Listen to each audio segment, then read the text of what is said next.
None of the three of them slept well that night. The two men who'd thrown the paint had left Julianne and her mother, Clara, rattled and on edge. As for Leo, it was because of those two guys too. But he wasn't scared. He was frustrated. He'd been on the verge of a home run with Julianne, and then those two bastards had to come along and ruin everything. Tossing and turning for the latter half of the night, Leo replayed the scene in his mind. If he ever got another chance to beat the hell out of them, he'd make sure to land a few more solid kicks to the groin. Nothing less would satisfy the rage burning in his gut. The next morning, Julianne was in her mother's room, helping her pack a bag with clothes and toiletries for the factory dorms. Leo stepped outside and stared at the red graffiti splashed across the wall. The debt collection threats were incomplete, a garbled mess of words cut short when he'd burst out of the house. A puddle of red paint stained the ground where one of the men had kicked over the can.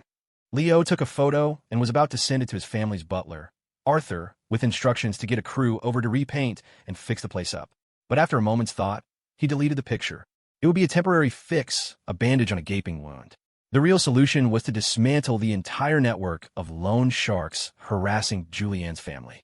Until he could take them all down, the paint could stay.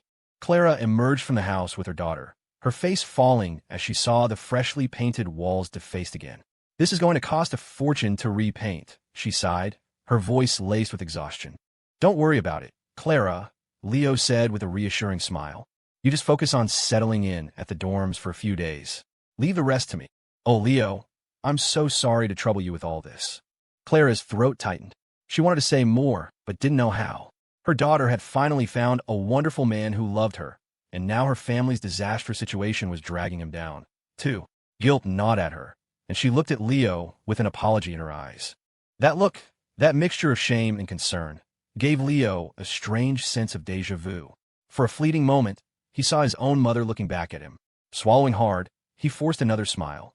"It's no trouble at all," he said, reaching out to take Julianne's hand. "It's what I should be doing." A blush crept up Julianne's neck, and she lowered her gaze. Leo holding her hand in front of her mother was a little embarrassing, but she didn't pull away. She just let him hold it, a silent, solid anchor. After a quick breakfast, Leo drove Clara to the factory. She had messaged her manager that morning to request a spot in the company housing, and her request had been approved immediately. All she needed to do now was bring her bedding. Leo's Rolls-Royce was parked in a paid lot across from the projects. As Clara walked with them toward the car, she saw the gleaming, custom-edition luxury vehicle and couldn't help but ask, "Leo, is this yours?" It's a family car," he said, opening the trunk and loading her bags inside. "Clara, Jules, hop in. I'll sit in the back with you, Mom," Julianne said, opening the rear door for her. Sinking into the plush leather seat, Clara felt a wave of anxiety. The seat was heated, ventilated. It felt more like a throne than a car seat. Her eyes darted around the opulent interior, from the polished wood trim to the twinkling starlight headliner. The sheer expense of it all was overwhelming. "Leo," she asked nervously, what kind of business is your family in?" Warehousing and logistics, mostly," Leo said. "Business has been pretty good the last few years, so we've done okay." "Oh." Clara had a million more questions, but she was afraid of distracting him while he was driving, so she kept them to herself. Seeing her mother's unease, Julianne spoke up. "Mom, just lean back. You'll be uncomfortable sitting up so straight. Don't be nervous. The car looks intimidating, but it's not really that expensive." "Are you trying to fool me?" Clara said, clearly not buying it. "When would I ever lie to you?" Julianne gently pressed her mother's shoulders back against the soft headrest. "You didn't sleep well last night. Take a nap while you can." "Okay," Clara agreed, though her mind was racing too fast to sleep. The textile factory where Clara worked was a large, modern facility that offered decent pay. When Leo's imposing car pulled up to the gate, the security guard mistook him for a visiting executive and waved him through without a single question. The employee dorms were 6-person rooms with bunk beds and a private bathroom, which was practically luxury for factory housing. Leo had heard stories from a friend who'd worked in an electronics plant about dorms packed with a dozen people, filthy and foul-smelling, with a massive communal bathhouse. He didn't know if it was true. He'd never worked in a factory, though he'd come close once. After helping Clara get her things settled in the room, Leo and Julianne left. Julianne lingered for a moment, whispering a few last words to her mother. As long as she was with Clara, she was all smiles and laughter. But the moment she was back in Leo's car, the mask fell away, replaced by a profound weariness. This was her true emotional state, The cheerfulness had been a performance for her mother's sake. Slumped in the passenger seat, Julianne leaned her head toward Leo, gently rubbing her temples. Her lips parted, and she let out a long, shaky breath. Ugh! Leo glanced over at her. What's with a heavy sigh? Oh, Lily, she murmured, her voice a soft, intimate purr that sent a shiver right through him. He felt his hands tighten on the steering wheel. He managed, looking at her. Why does being alive have to be so exhausting? She asked. Because we're human, and being human is exhausting. That joke is so old, she said, rolling her eyes. Lily, do you think I was just born unlucky? Why? Why is it that every time we get 2 days of peace, something else terrible has to happen? You're not, Leo said, his tone firm and absolute. Stop blaming yourself for every bad thing that happens. Then I'll blame my dad. The mention of Trevor Hale made her expression harden. She clenched her jaw. That garbage human. He gets himself locked up and leaves my mom and me to clean up his massive mess. I swear, sometimes I want to storm into that prison and strangle him. Don't think about that, Leo said, placing his hand over hers and patting it gently. Life's never going to be a smooth ride. But no matter how big the storm, as long as we help each other and have each other's backs, we can get through it. Julian whimpered, his words striking a chord deep inside her. Her lips trembled, and she made a small, animal-like sound before throwing herself into his arms. Lily, I'm so glad this unlucky girl met you. I don't know how I would have survived otherwise. Don't say such silly things. Hey, okay, let me go, I'm driving. Fine, she mumbled, releasing him and settling back in her seat. As they drove from the factory back toward campus, Leo spent the entire ride trying to lift her spirits. By the time they arrived, his efforts had paid off, and she seemed much lighter. Why are you always so optimistic? She asked. Because you can live pessimistically or you can live optimistically, he said. If you have to live one way or the other, why not choose to see the bright side? Isn't that better? She scoffed, pouting. You're a rich kid who's had a comfortable life since the day you were born. It's easy for you to say things like that. Leo didn't know whether to laugh or cry. If that's what you really want to think, then I guess there's nothing I can say. Julian shrugged. See, you can't argue with me. Our childhoods were nothing alike. Our childhoods were actually pretty similar, Leo thought, the words echoing silently in his mind. He would probably never be able to say them out loud. Julianne, he said instead, stop calling yourself unlucky. In my eyes, you're the best. Really? She looked at him, her beautiful eyes sparkling like tiny stars. Yes, Leo said, meeting her gaze. You're my invincible lucky star. Oh, that is so cheesy. I'm getting goosebumps, she said, but an undeniable smile spread across her face. What? It's not that cheesy, Leo laughed. My Lucky Star is one of my favorite movies. It's totally cheesy. Then why are you smiling? This is a smile of ridicule. Liar. You're smiling because you're happy. I am not. They arrived back at USC and had just parked the car when Leo felt his phone vibrate in his pocket. He pulled it out to see a message from Arthur, the butler. Arthur, what was the message you retracted, sir? Leo, nothing, sent it by mistake. Arthur, very good, sir. Leo, how's the investigation I asked you about? Arthur, I'm close to having the full picture. Leo, it's just a small lounge. What's taking so long? Arthur, you may not be aware, sir, but the owner behind this establishment has a rather complicated background. Leo immediately typed back. This isn't a sterling family enterprise, is it? In all of Ethelberg City, the only family with a more powerful background he could think of was Damien's. Arthur, no, it is not. Arthur, it may be connected to one of Ethelberg's 4 great families, but further investigation is required to confirm. Leo, fine. Get it done as soon as possible. Money is no object. The faster, the better. Arthur, of course, sir. Leo put his phone down and was met with Julianne's jealous glare. Who are you texting? She asked, her tone dripping with suspicion. A beautiful woman, Leo said with a grin. You wouldn't dare. Ha ha ha. He flicked her forehead gently. You little dummy. I'm looking into that 7th Heaven lounge for you. Oh, okay then. Leo took her hand, and they started walking toward the business school building. As they stepped inside, Tyler Yu came running out to meet them. His face was drawn and pale, with dark circles under his eyes. He must have spent the last few nights by his sister's bedside. You're not on leave at the hospital? Leo asked with a smile. What are you doing back on campus? Tyler explained. My sister's doing much better. My mom took a few days off work to look after her, and my parents insisted I come back to class, so here I am. Leo nodded. Have Marcus Sterling and his son bothered you again? No, Tyler said, shaking his head. Thanks to you, they've already paid for everything. It was a lot of money. Thank you, Leo. Don't thank me, Leo said with a wave of his hand. I didn't do much.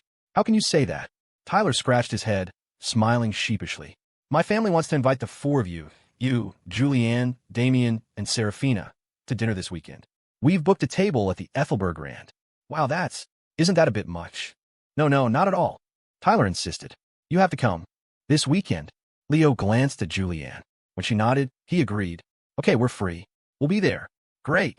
Tyler nodded, but didn't leave. Aren't you going back to class? Leo asked. I'm waiting for Damien Sterling, Tyler said. It's fine. I can pass the message along for you. I'd rather tell him myself, Tyler said with a small smile. It feels more sincere that way. All right. Leo nodded and led Julianne toward their classroom. The moment he stepped inside, a message from Damien popped up on his phone. Damien, Miller, Tyler, you just invited you and Julianne to dinner. You said yes. Leo, yeah. Damien, fine, then I'll go too. Julianne peered at their chat window, a curious look on her face. Why do I get the feeling Damien is like your little psychic now? He just follows you wherever you go. Leo shrugged. It's not exactly news that he's indecisive. Julianne pointed a finger at him, a mischievous grin spreading across her face. Talking smack about your best friend behind his back. I'm going to tell him. How dare you try to drive a wedge between me and Sterling, my brother-in-arms, Leo declared, then reached out and tickled her waist until she squirmed. That evening, after classes were done for the day, Damien and Leo were back in their dorm discussing plans for Christmas and New Year's Eve. With only a week between the two holidays, it was a season that tended to empty the wallets of any guy with a girlfriend. Of course, Damien Sterling had no such worries. He was, after all, obscenely rich. Leo, on the other hand, was deep in thought. How should he and Julianne spend Christmas? And New Year's? It would be his first in this world. It had to be special. Miller, what do you think of my plan? What? Startled out of his reverie, Leo looked up dazed. He nodded blankly. Yeah, it's great. That look on your face. Damien's expression soured. You weren't listening to a word I said, were you? Nonsense, of course I was. Leo waved his hands dismissively. Really? Damien pressed. Really? Leo confirmed with a firm nod. Damien pointed at him. Then tell me, what did I just say? Leo covered his face. Okay, fine. I have no idea. I was talking for that long, and you didn't hear a single thing? Damien's eyes widened. What were you thinking about that had you so distracted? Before Leo could answer, Damien jumped in again. Are you still stressing about that place, Seventh Heaven? Wanting to help you out. It's not that, Leo said, shaking his head. You've got enough of your own family drama to deal with. Don't worry about my problems. Damien smiled. We're bros. Just say the word if you need help. Leo nodded with a grin. All right, thanks in advance, Mr. Sterling. Returning to his original topic, Damien asked, So, what are you and Julianne doing for Christmas? I don't know yet, Leo admitted, shaking his head. I don't really celebrate Western holidays. It used to be because he was broke. Now it was just a matter of preference. But he knew Julianne would probably want to do something.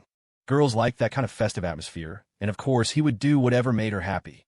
If you don't have any ideas, you could always celebrate with me and Serafina, Damien offered. The four of us. Sure, we'll see, Leo said. It's getting late. I'm heading to bed. Damien suddenly produced a cup of instant ramen from behind his back. You go ahead. My new flavor of ramen just arrived. I'm going to try it. Leo's eyes widened in disbelief. Where did you just pull that ramen from? Right here, Damien said, gesturing beside him. He then revealed an entire case of instant ramen.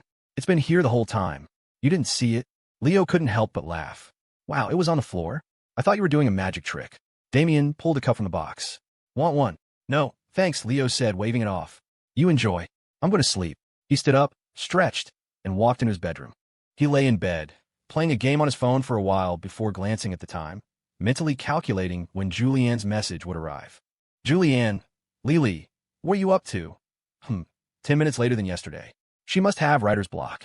Leo typed back, just finished a game. Waiting for your message. Julianne, I just finished writing. So tired, Leo. Writer's block again today? Julianne, a little. It's been happening a lot lately. Leo, I know a way to solve that. Julianne, oh, Leo, you want to hear it? Julianne, yes. Tell me. Leo, send me a voice message calling me Big Brother in your sweetest voice, and I'll tell you. Julianne, EW, I didn't know you were that kind of person. Leo, what's wrong with Big Brother? It's not like I'm asking you to call me something weird. The moment Leo sent his message, a voice note from Julianne popped up. Lying in bed, he eagerly pressed play. Julianne, oh, Big brother, please tell me. Can you really bear to watch me suffer through the agony of writer's block? A huge, uncontrollable grin spread across Leo's face. He pressed the voice record button and replied, when you have writer's block, you can draw from your own experiences. Weave recent events from your life into the story.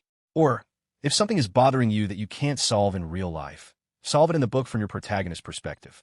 It'll be satisfying for both you and your readers. When you feel better, the plot and ideas will flow more easily. Julianne, hey, how do you know so much about this?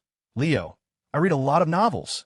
Leo, and it's obvious you didn't read the writing guide I gave you very carefully. I definitely mentioned this in there. Julianne, nonsense. I read the whole thing. Leo, then how could you not know? Julianne, I put it away for safekeeping like a treasure. After a while, I just forgot. Julianne, reading her messages, Leo laughed. He could picture her perfectly. You little dummy, he said softly to the screen. Julianne was telling the truth. The notebook Leo had given her was kept in a small cloth pouch, stored alongside her own worn-out notebook. She carried it with her everywhere, but rarely took it out to read. Right now, the pouch was in a locked drawer in her dorm room. Prompted by Leo's reminder, she remembered. She found her keys, unlocked the drawer, and took out the pouch. Opening the notebook Leo had given her, she began to reread it. There wasn't a lot of text, but every word was valuable advice, and Leo's handwriting was beautiful, a pleasure to look at. After writing her own novel for so long, rereading his advice gave her a new perspective. Things she hadn't quite understood before suddenly clicked into place. She closed the notebook, placed it back in the pouch, and locked it in the drawer. Seeing that Julianne was finished, Serafina Rose walked over, phone in hand. Jules, what do you think of this? Julianne glanced at Serafina's phone. A men's watch? Is this for Damon? Yeah, Serafina nodded. Christmas is coming up. I want to get him a gift, but I have no idea what. After thinking about it, a watch seems like the most appropriate thing. Julianne pursed her lips, a sly smile playing on her face. You know, she said, I have a feeling he'd prefer instant ramen and those $5 roller grill hot dogs from a convenience store over a fancy watch. Both Leo and Serafina had told her about Damien's penchant for cheap dates, and it had become her defining image of him. Miles away, slurping his ramen, Damon suddenly sneezed. Achoo! Damn it, he thought. Who's talking trash about me now? Why can't you collect a single debt? Is it that hard? How many times have you gone? Why do you get nabbed by the cops every single time?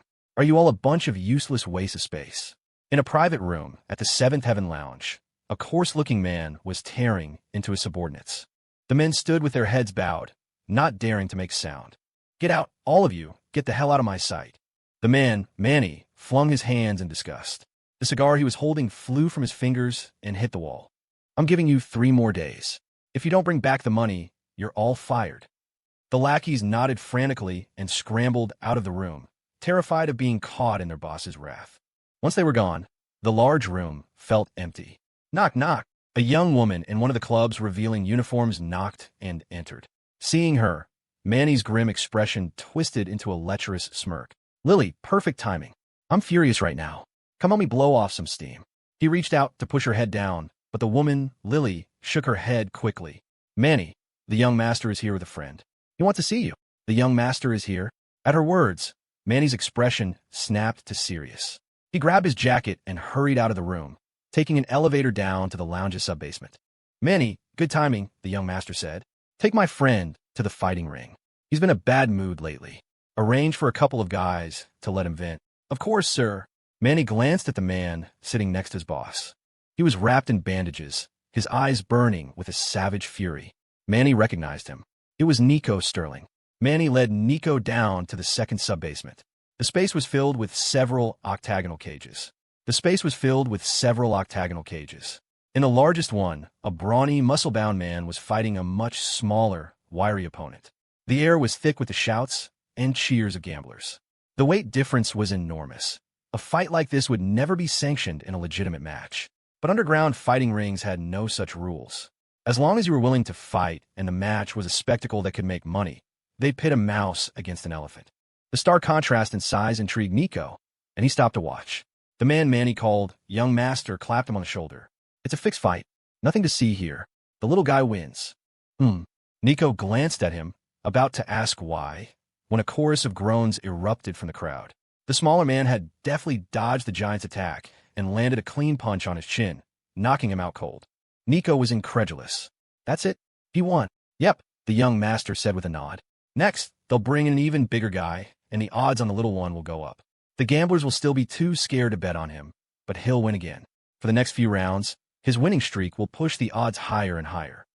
Until finally, they bring in someone who isn't quite as massive, and the payout will be at its peak. Nico caught on, and that's when the gamblers who won a little and the ones who've been watching will be blinded by the high payout and the previous performances, and they'll bet everything they have. Exactly. A cold, mocking smile played on the young master's lips. You fatten up the pigs before the slaughter. Nico asked curiously, what if someone wins and just leaves? Even better, the man said with a chilling smirk. Human greed is infinite. People only feel regret when they lose. The more someone wins, the smarter they think they are. A gambler who walks away with winnings will be back sooner or later. Nico pressed on, aren't you afraid that if you run these obvious scams too often, the gamblers will stop coming? The man shook his head. Anyone who finds their way into a place like this will never escape it. Interesting. Nico stared at the frenzied gamblers outside the cage, a predatory smile spreading across his face.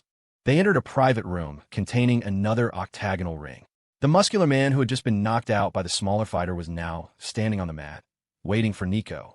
Young Master Sterling, have fun. Don't call me that. I hate that stupid title. Of course. Nico. After warming up, Nico started sparring with the muscle-bound man.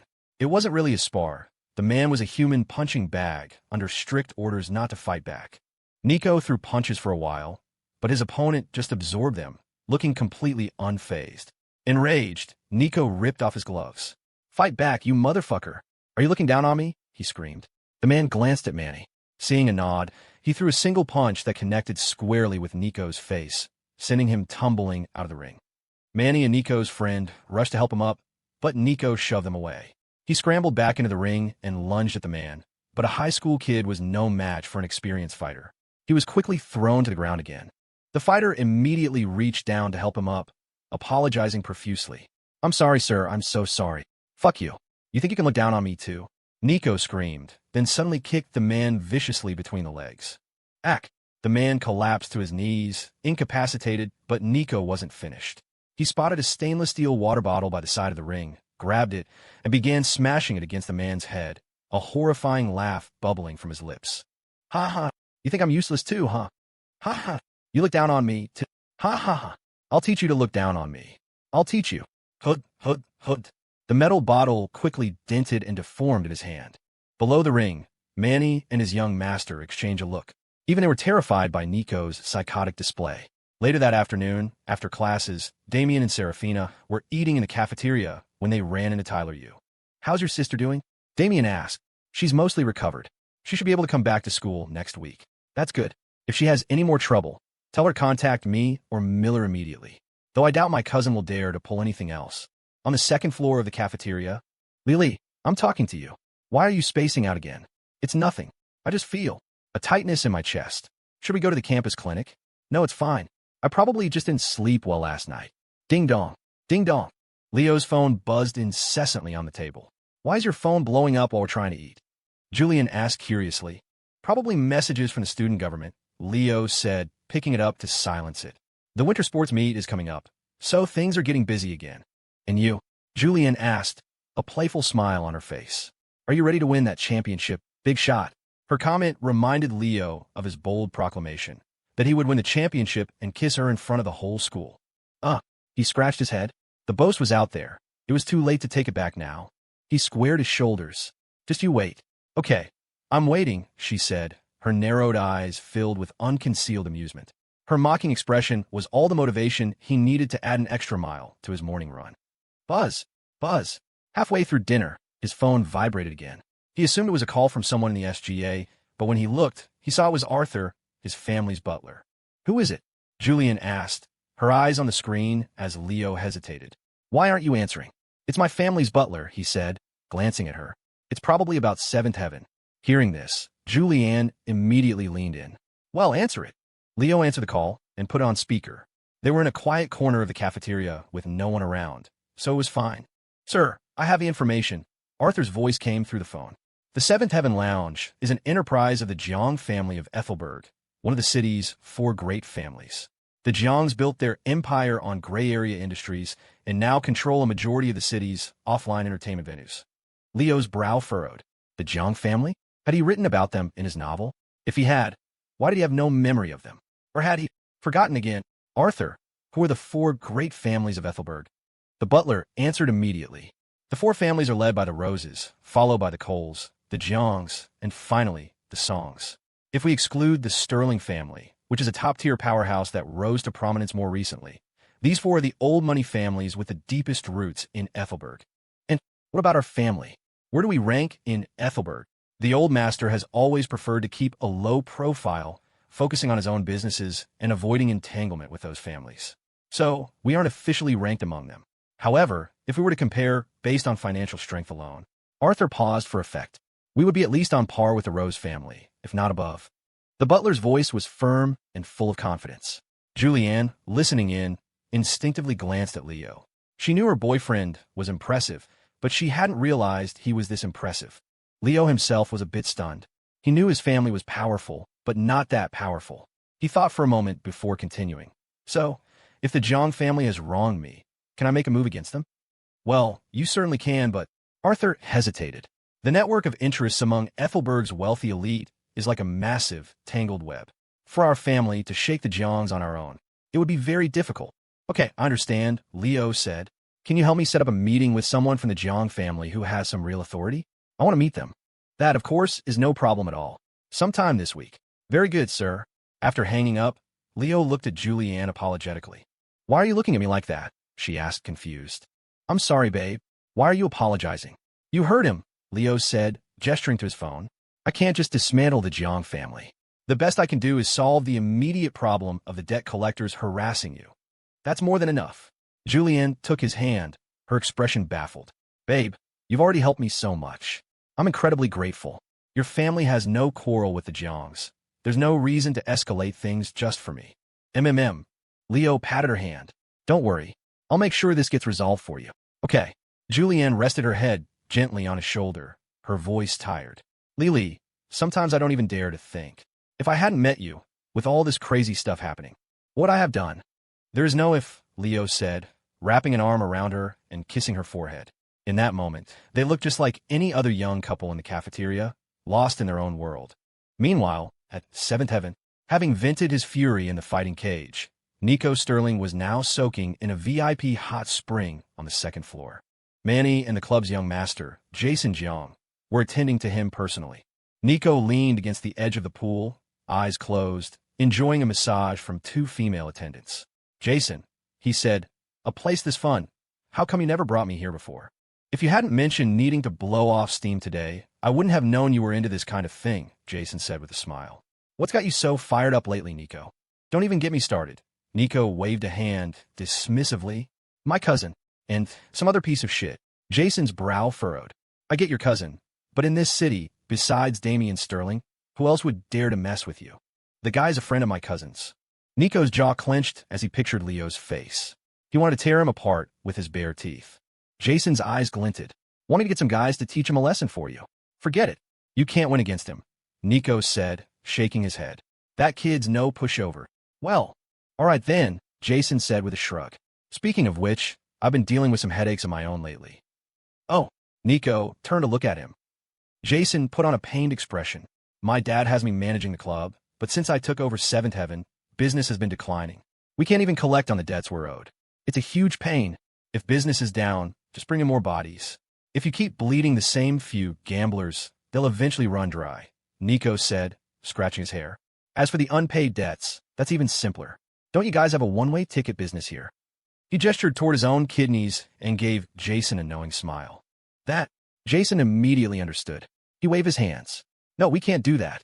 The one-way ticket service is usually reserved for the dead pigs from the fighting cages. Smuggling live ones is too risky. Nico sneered. It's easy.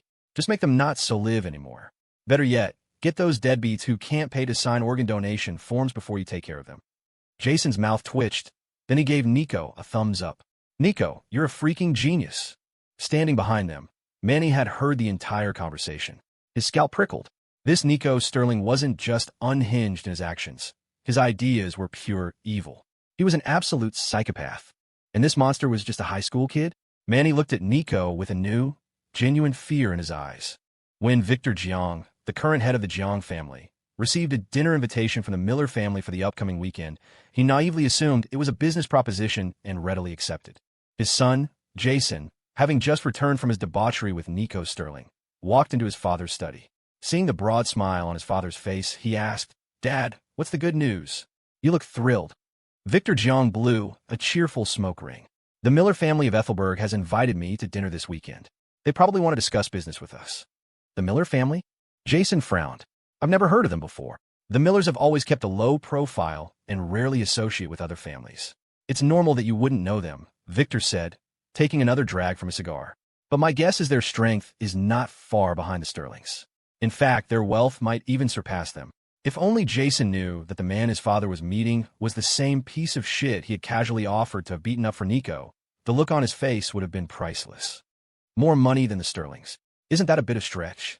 Jason said, incredulous. Victor analyzed. "Don't be fooled by the Sterling family's current prestige.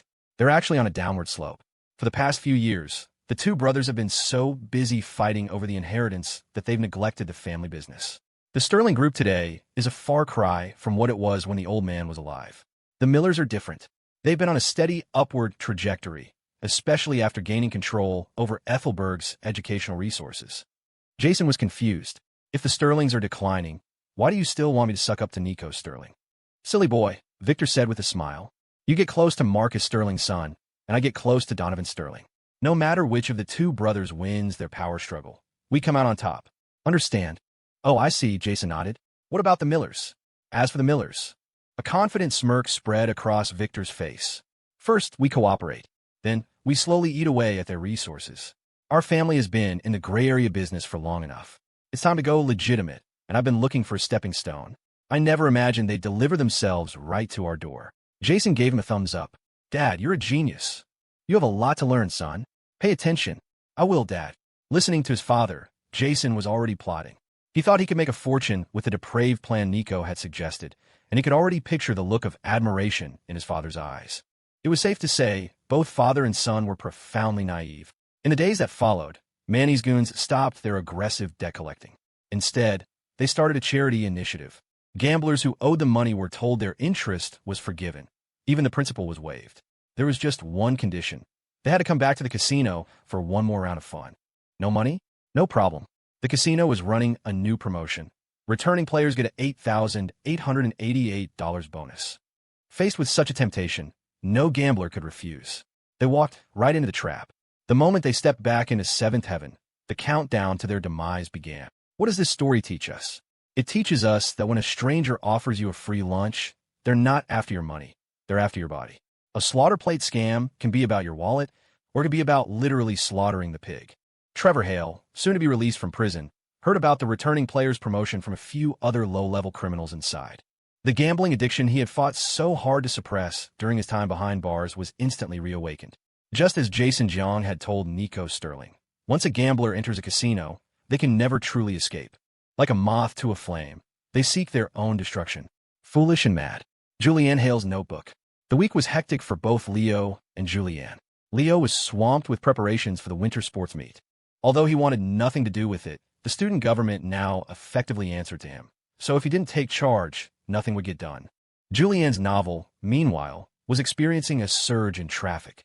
It had likely reached a certain word count, and the platform, StoryForge, had started promoting it. She spent her days brainstorming plot points, shuttling between class, her dorm, and the library.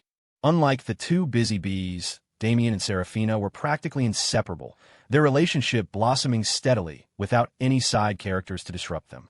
However, their recent activities were unusual. The great Damien Sterling would drive his sports car to take his beloved to a roadside food truck for afternoon tea. The elegant Serafina Rose would drag her boyfriend to a grimy internet cafe to experience the atmosphere.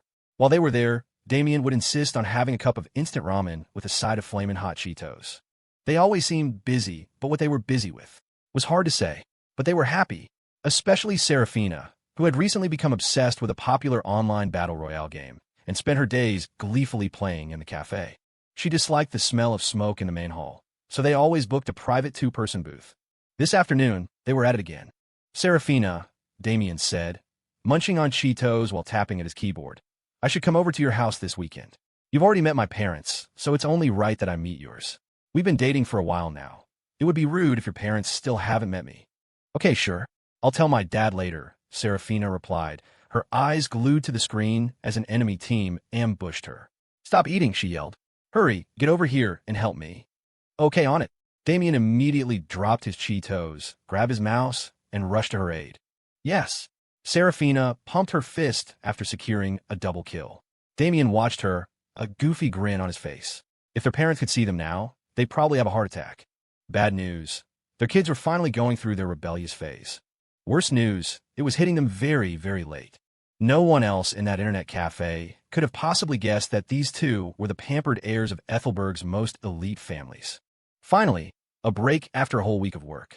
Leo collapsed onto the dorm's sofa, letting out a weary sigh. He just finished his student government duties. Damien, who was busy looking at gifts on his phone, glanced over. You're all done with the prep for next week's sports meet? Yep, my part's done. I can finally have a nice weekend date with my girlfriend, Leo said, shooting him a look. What are you up to? Damien buried his face in his hands. Picking out a gift for my father-in-law. Oh, this piqued Leo's interest. He got up and walked over to Damien. So, you meeting the parents this weekend? Yeah. Serafina's already been to my place, so it's only right that I meet her family, Damien said, showing Leo his phone. Miller, take a look. Do you think this is an appropriate gift for my father-in-law? Leo looked at the screen. It was on a purchase page for investment-grade gold bars. He didn't know whether to laugh or cry. You're certainly direct. You're just going to give him gold. Damien scratched his head. I thought about it for ages and couldn't come up with anything else. I figured no one dislikes gold, right? So, how much gold are you planning to give your future father-in-law? Leo asked. Miller, sit down, Damien said, pulling Leo onto the sofa. Do you think 2 briefcases are enough? One for the father, one for the mother. Question mark. A massive question mark appeared over Leo's head. He gave Damien a thumbs up. You, my friend, are a goddamn genius. Is it not enough? Damien asked. Leo's face was a mask of exasperation. Who meets the parents for the first time with 2 briefcases full of gold? Can you please be normal for once? Well, it's my first time meeting a girlfriend's parents. I don't have any experience, Damien said, looking embarrassed by Leo's scolding. Miller, you've met Julianne's mother, right? You must have some experience. That's different, Leo said, waving his hand. Julianne's family and Serafina's family are in completely different situations. My experience won't help you. That's true. Damien nodded. So, any better ideas? Give me some advice. Nope, Leo said, shaking his head. If you're really stuck, search online. Or use an AI. Damien stroked his chin. I guess that could work. He then took his phone and retreated to his room. Once there, Damien opened a notoriously dumb AI chatbot and typed in his search query, what to prepare for meeting the parents for the first time. The search result was, show up with a positive pregnancy test. The first words out of your mouth should be, yo, old timer, I parked my souped-up Civic on your lawn. This can't be right, can it? Damien scratched his head, perplexed by the AI's instructions. But Leo had told him to use an AI. Miller wouldn't steer him wrong, would he? Out in the living room, Leo was blissfully unaware that Damien was being corrupted by an artificial moron. He was busy chatting with his girlfriend. Julianne, babe, tomorrow's the winter solstice. We haven't had a proper date all week. Want to go out for a nice dinner tonight to celebrate? Leo, sounds good. I'll book a restaurant. Julianne, no need. Let's just wander around the busy shopping district downtown and find a random place. No need to make special reservations. Leo, all right, whatever my baby says. Julianne, okay. I'm going to go shower and get changed. Leo, sound good. After messaging Julianne, Leo was about to put his phone down for a quick nap when a message from Tyler came in. Tyler, hey, can we change the dinner to Saturday night? Would that work for you? Leo, sure, Saturday night is fine. Tyler had originally wanted to treat them on Sunday, but Leo had his meeting with the Jang family, and Damien was meeting his girlfriend's parents. With both of them unavailable, Tyler had rescheduled the dinner. Tyler, you all have to come. Leo, don't worry, we'll be there. Leo put his phone down, hugged a pillow, and dozed off on the sofa. Why not in his room, you ask? Because in winter, once you get undressed and into bed, you never want to get out. He had a date with Julianne soon and couldn't sleep for long anyway, so the sofa was perfect for a quick nap. An hour later, a message from a ready and waiting Julianne woke him up. He went to the bathroom, splashed water on his face, ran a wet hand through his hair, and then headed downstairs to get the car. They wandered around a downtown shopping center for a while before picking a restaurant in a mall. Halfway through the meal, Leo realized the mall was one of his family's properties. You know, he said jokingly to Julianne, "This is basically like eating at home for us." All right, we get it. You're a big shot with a huge empire," Julianne said, gently kicking his shoe with her own. "Speaking of eating at home, that reminds me of something." Leo looked up. "What's up?" "Tomorrow's the winter solstice, and my mom has the day off in the factory. She wants us to come over for dinner." "Is it for lunch tomorrow?" "Yep," Julianne nodded. "I told her we're going out tomorrow night, so she said she'd make us lunch." "Okay, no problem." "Oh, you're agreeing so quickly now, are you?" Julianne looked at him with a sly smile. "I remember when I had to beg you to come over for a simple meal. That was then, this is now. We're practically an old married couple. Why would I still be so formal?" "Right." He reached out and pinched her cheek. She shot him a glare. "Oh, that hurt." After dinner, they strolled along the pedestrian street outside the mall. The air was filled with the tempting aromas of countless food stalls, but they were too full to eat anymore. As they passed a flower shop, Julianne bought Leo a single sunflower. "What's this for?" Leo asked. Julianne snapped pictures of him holding the flower. "Sunflowers are beautiful," she said. "They always face the sun, always full of hope." Leo looked at the flower. "What I mean is, why does a guy get a flower?" Julianne slung an arm around his neck, her expression playfully possessive. "Because you're my boy, and I spoil my boy." What a cheesy line. You got some nerve. How many cheesy pickup lines have you used on me? Ha ha ha. Why did you come back holding a sunflower? Damon asked, looking at Leo, who had just returned from his date with Julianne. Leo held up the flower proudly. "This is no ordinary sunflower." "Oh yeah." Damon tilted his head. "Is it a sunflower from a Robert Frost poem?" "Get out of here," Leo said, pointing at the flower. "This is a sunflower that always faces the sun, always full of hope." Damon scratched his head. "But, Miller, once a sunflower is cut, it only lives for about a week before it wilts." "Are you allergic to romance?" Leo demanded, hands on his hips. "Is the point when the flower dies? Have you ever gotten a flower from a girl? The flower may die, but the romance is eternal." "Get it?" "Got it." Damon nodded seriously. "I'll go ask Serafina to buy me a bouquet right now." "Okay, enough about flowers," Leo said, sticking his sunflower in a water bottle. "Have you picked out a gift for the parents yet?" "I have."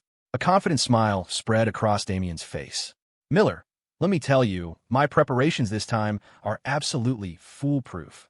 "Good, that's the spirit. Keep it up." Leo clapped Damon on the shoulder and then carried his sunflower in a bottle back to his room. The next morning, Leo woke up for his usual run.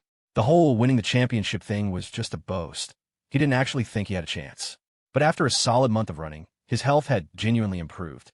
He remembered the 2.5 years he'd spent as a professional rider, cooped up at home with no exercise. His stamina had plummeted to the point where walking a few extra steps left him breathless. Exercise really was essential. After his run and breakfast, he brought back some pan-fried pork buns and a savory tofu pudding for the still-sleeping Julianne. He returned to his dorm, showered, and chose a respectable outfit from his closet. It was the winter solstice, and his parents had messaged him early in the morning, asking him to come home for dinner. He told them he had plans and couldn't make it, and they were understanding. Their son was growing up and had his own social life. They were happy for him. Around 9:30, Leo and Julianne left campus and drove to her mother's factory to pick her up. The security guard at the gate recognized the car with its crystal hood ornament, ran out of his booth shouting, "Good morning, sir," and immediately opened the gate. Leo glanced at Julianne in the passenger seat, a wry smile on his face. "Well, I'm ruined. He really thinks I'm an executive." Julianne just shook her head playfully. "He's the one who made the mistake. It has nothing to do with us." Leo couldn't help but laugh at her expression. Claire was already waiting downstairs at the employee dorms. After picking her up, Leo drove back to the projects. He parked in the paid lot, and Clara went home to tidy up while Leo accompanied Julianne to Market Street to buy groceries. The market was bustling for the solstice, with vendors hawking their wares from every stall. The scene was so similar to the neighborhood where Leo grew up that every time he came here, a flood of memories washed over him. He suddenly reached out and took Julianne's hand. She looked back at him, smiling. "What's wrong? Afraid of getting lost? You need me to hold your hand?" "Yeah, I'm afraid of getting lost," Leo said with a small smile. "When I was a kid, my favorite thing to do was go grocery shopping with my mom.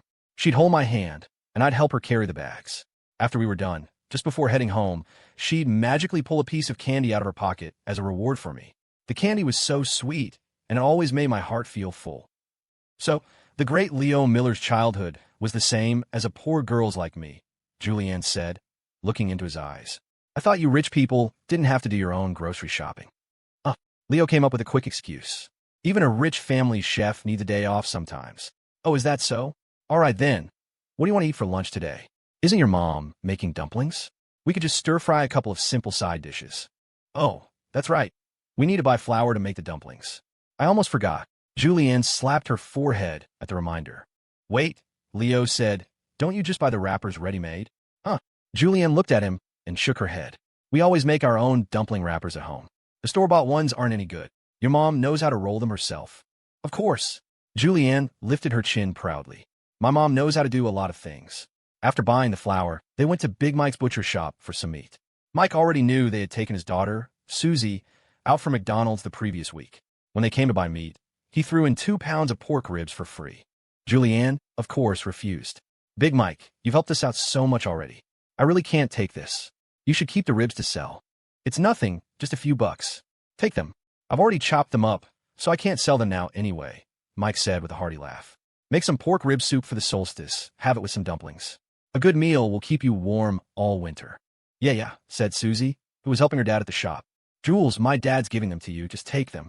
Overwhelmed by their generosity, Julianne reluctantly accepted the ribs. The shop had a meat grinder, so when Mike heard they were making dumplings, he washed the meat and ground it for them, saving them the trouble of mincing it by hand. After buying all the groceries, they returned home.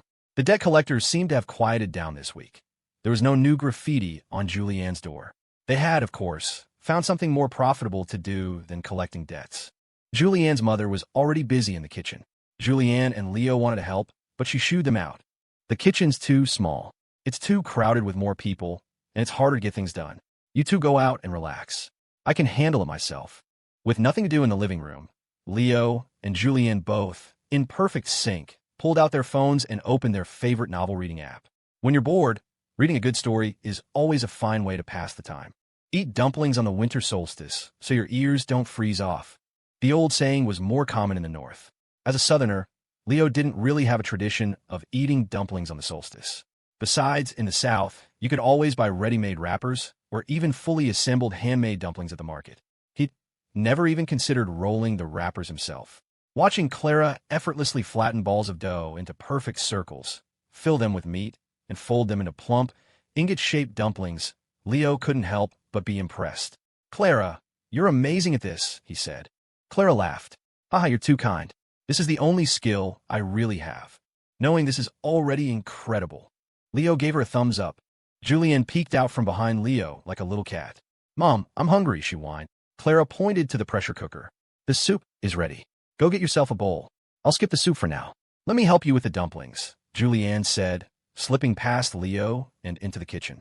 You're swamped in here by yourself. Why didn't you call me? Oh dear. Clara gently nudged Julianne with her elbow. Go keep Leo company in the living room. You don't need to do this. It's fine. He doesn't need company, Julianne said, glancing back at Leo, who was standing in the doorway. Right, Leo? Yep, Leo nodded immediately. Sitting in a living room is just sitting. Might as well come in and help. He went to wash his hands and join them. Seeing him, Julianne exclaimed, Oh my gosh, I forgot to wash my hands. She hurried to the sink to scrub them. Leo teased her. The dumplings you make are for you to eat, okay? I'll give them to you, she joked. Poison you. Seeing them both trying to help, Clara waved her hands frantically. No, really, I can't let you two help. Go rest. The three of us will be much faster. If you do it alone, we'll be starving by the time you're done, Julianne said, grabbing a wrapper, stuffing it with filling, and folding it into an ingot shape with a few deft movements. Leo smiled at Clara. She's right. You just roll the wrappers, Clara. We'll do the folding. Well, okay then. Clara nodded and quickened her pace, rolling out wrapper after wrapper. Leo didn't know how to make the fancy ingot shape. He could only fold the wrapper in half and pinch the edges, creating the most basic form of a dumpling. Watching his slow, clumsy efforts, Julianne couldn't help but laugh. At this rate, you'll be done by next year. Here, let me show you an easier way. She took a wrapper, added some filling, wet the edges with water, folded it in half, and then pressed her 2 thumbs together in the middle. The filling all squeezed into a plump belly, and the edges sealed instantly. It was much faster than Leo's painstaking method. See, she said, holding up her creation. These pot-belly dumplings look nice too, and they're quick.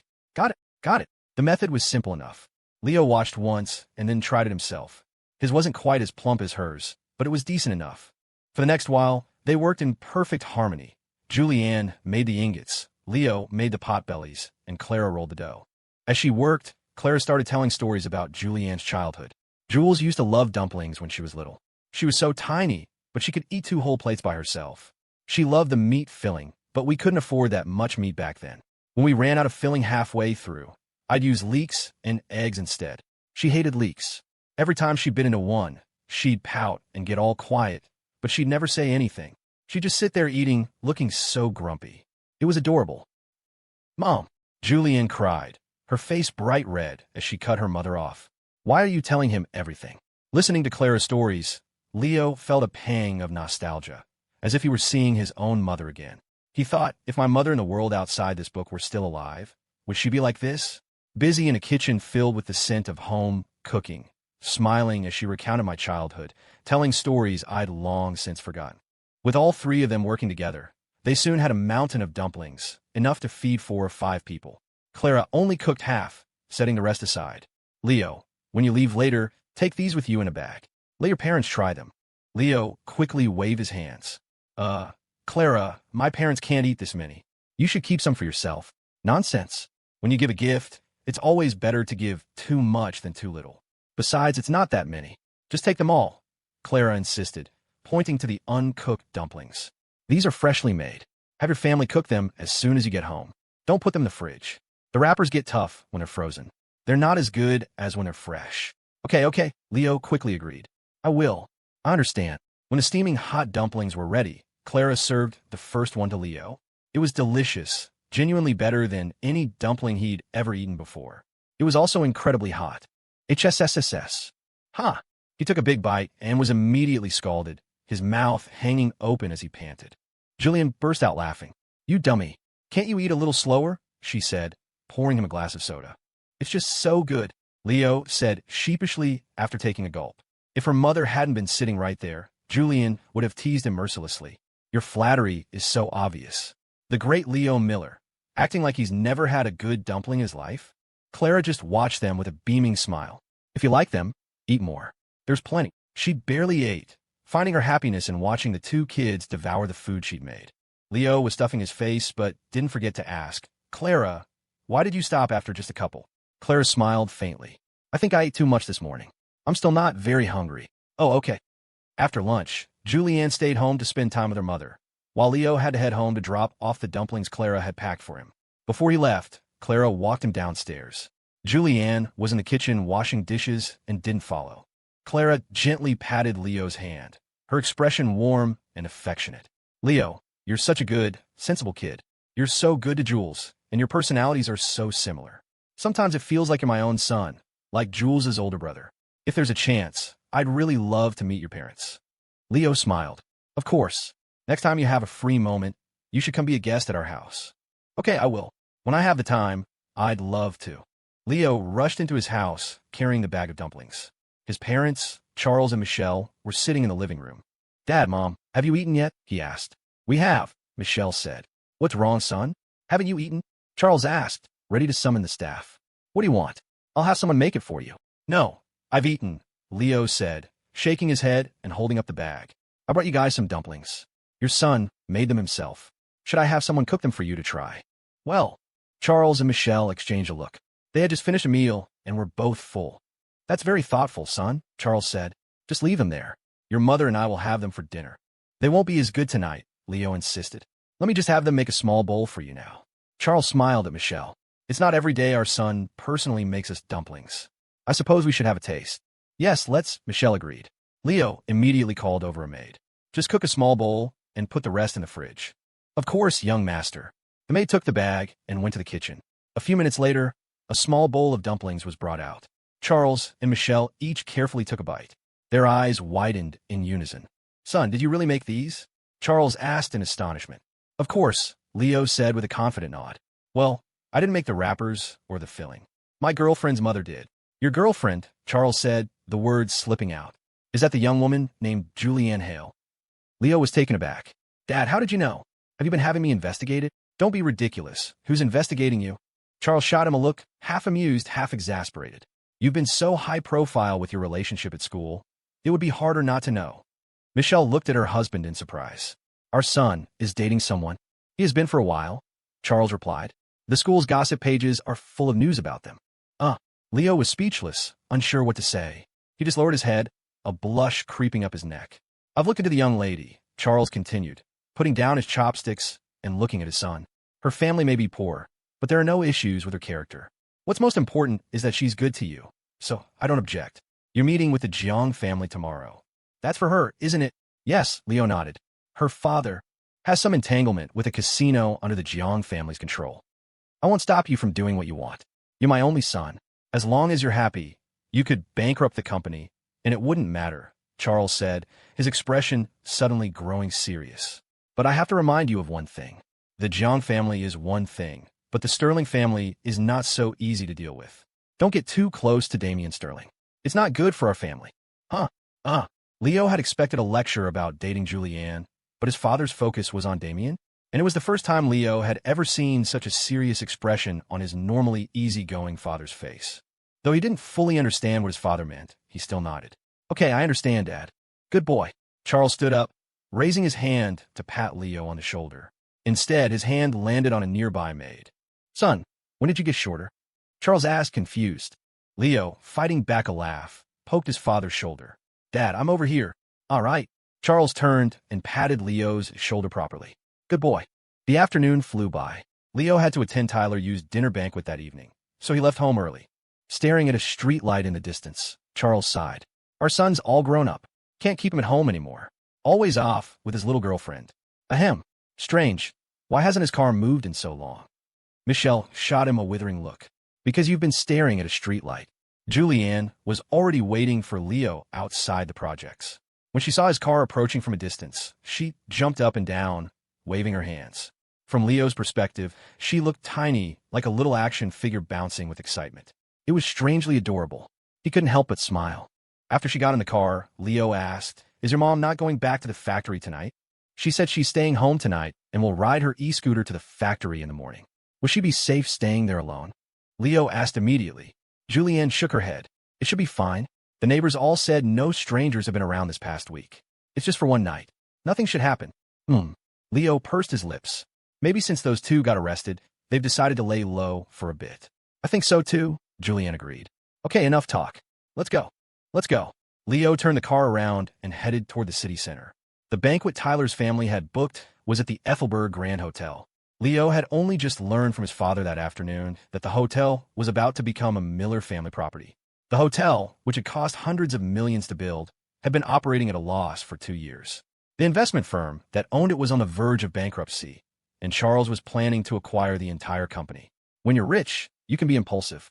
As Leo was parking in the hotel's underground garage, he happened to run into Damien and Serafina, who had just parked their car. The four of them decided to go up together. The Yu family had booked a medium-sized private room that could seat 15. The whole family, Tyler, Talia, and their parents, was already waiting at the door. When they saw the four of them arrive together, their faces lit up, and they rushed forward to greet them. Julianne looked at Talia with concern. Are you all better now? MHM. Talia smiled at Julianne and nodded. The doctor said it's nothing serious. I just need to go back for a follow-up in a little while. That's wonderful, Julianne said, taking her hand. I'm so glad you're okay. Damien chimed in. My uncle has already transferred Nico to another class. If he ever dares to bother you again, you tell your brother. You hear me? Talia quickly agreed. Okay, I will. And thank you, Damien. Talia's parents ushered them inside. Please come in. Let's talk inside. While everyone was enjoying themselves in the private room at the Ethelberg Grand, news of the dinner reached Nico Sterling, who was miles away at the Seventh Heaven Lounge. The moment he heard his cousin had gone to meet with the Yu family, Nico flew into another one of his rages. Jason Jang, though he had no desire to babysit the psychopath, was forced by the power of the Sterling family to stay by his side in the lounge's grimy backroom MMA club. Inside the octagonal cage, Nico was mindlessly pummeling a regular employee who was already down for the count. Outside the cage, Jason turned to Manny. The guy he's beating on, send him on a one-way ticket when this is over. Got it, boss, Manny nodded.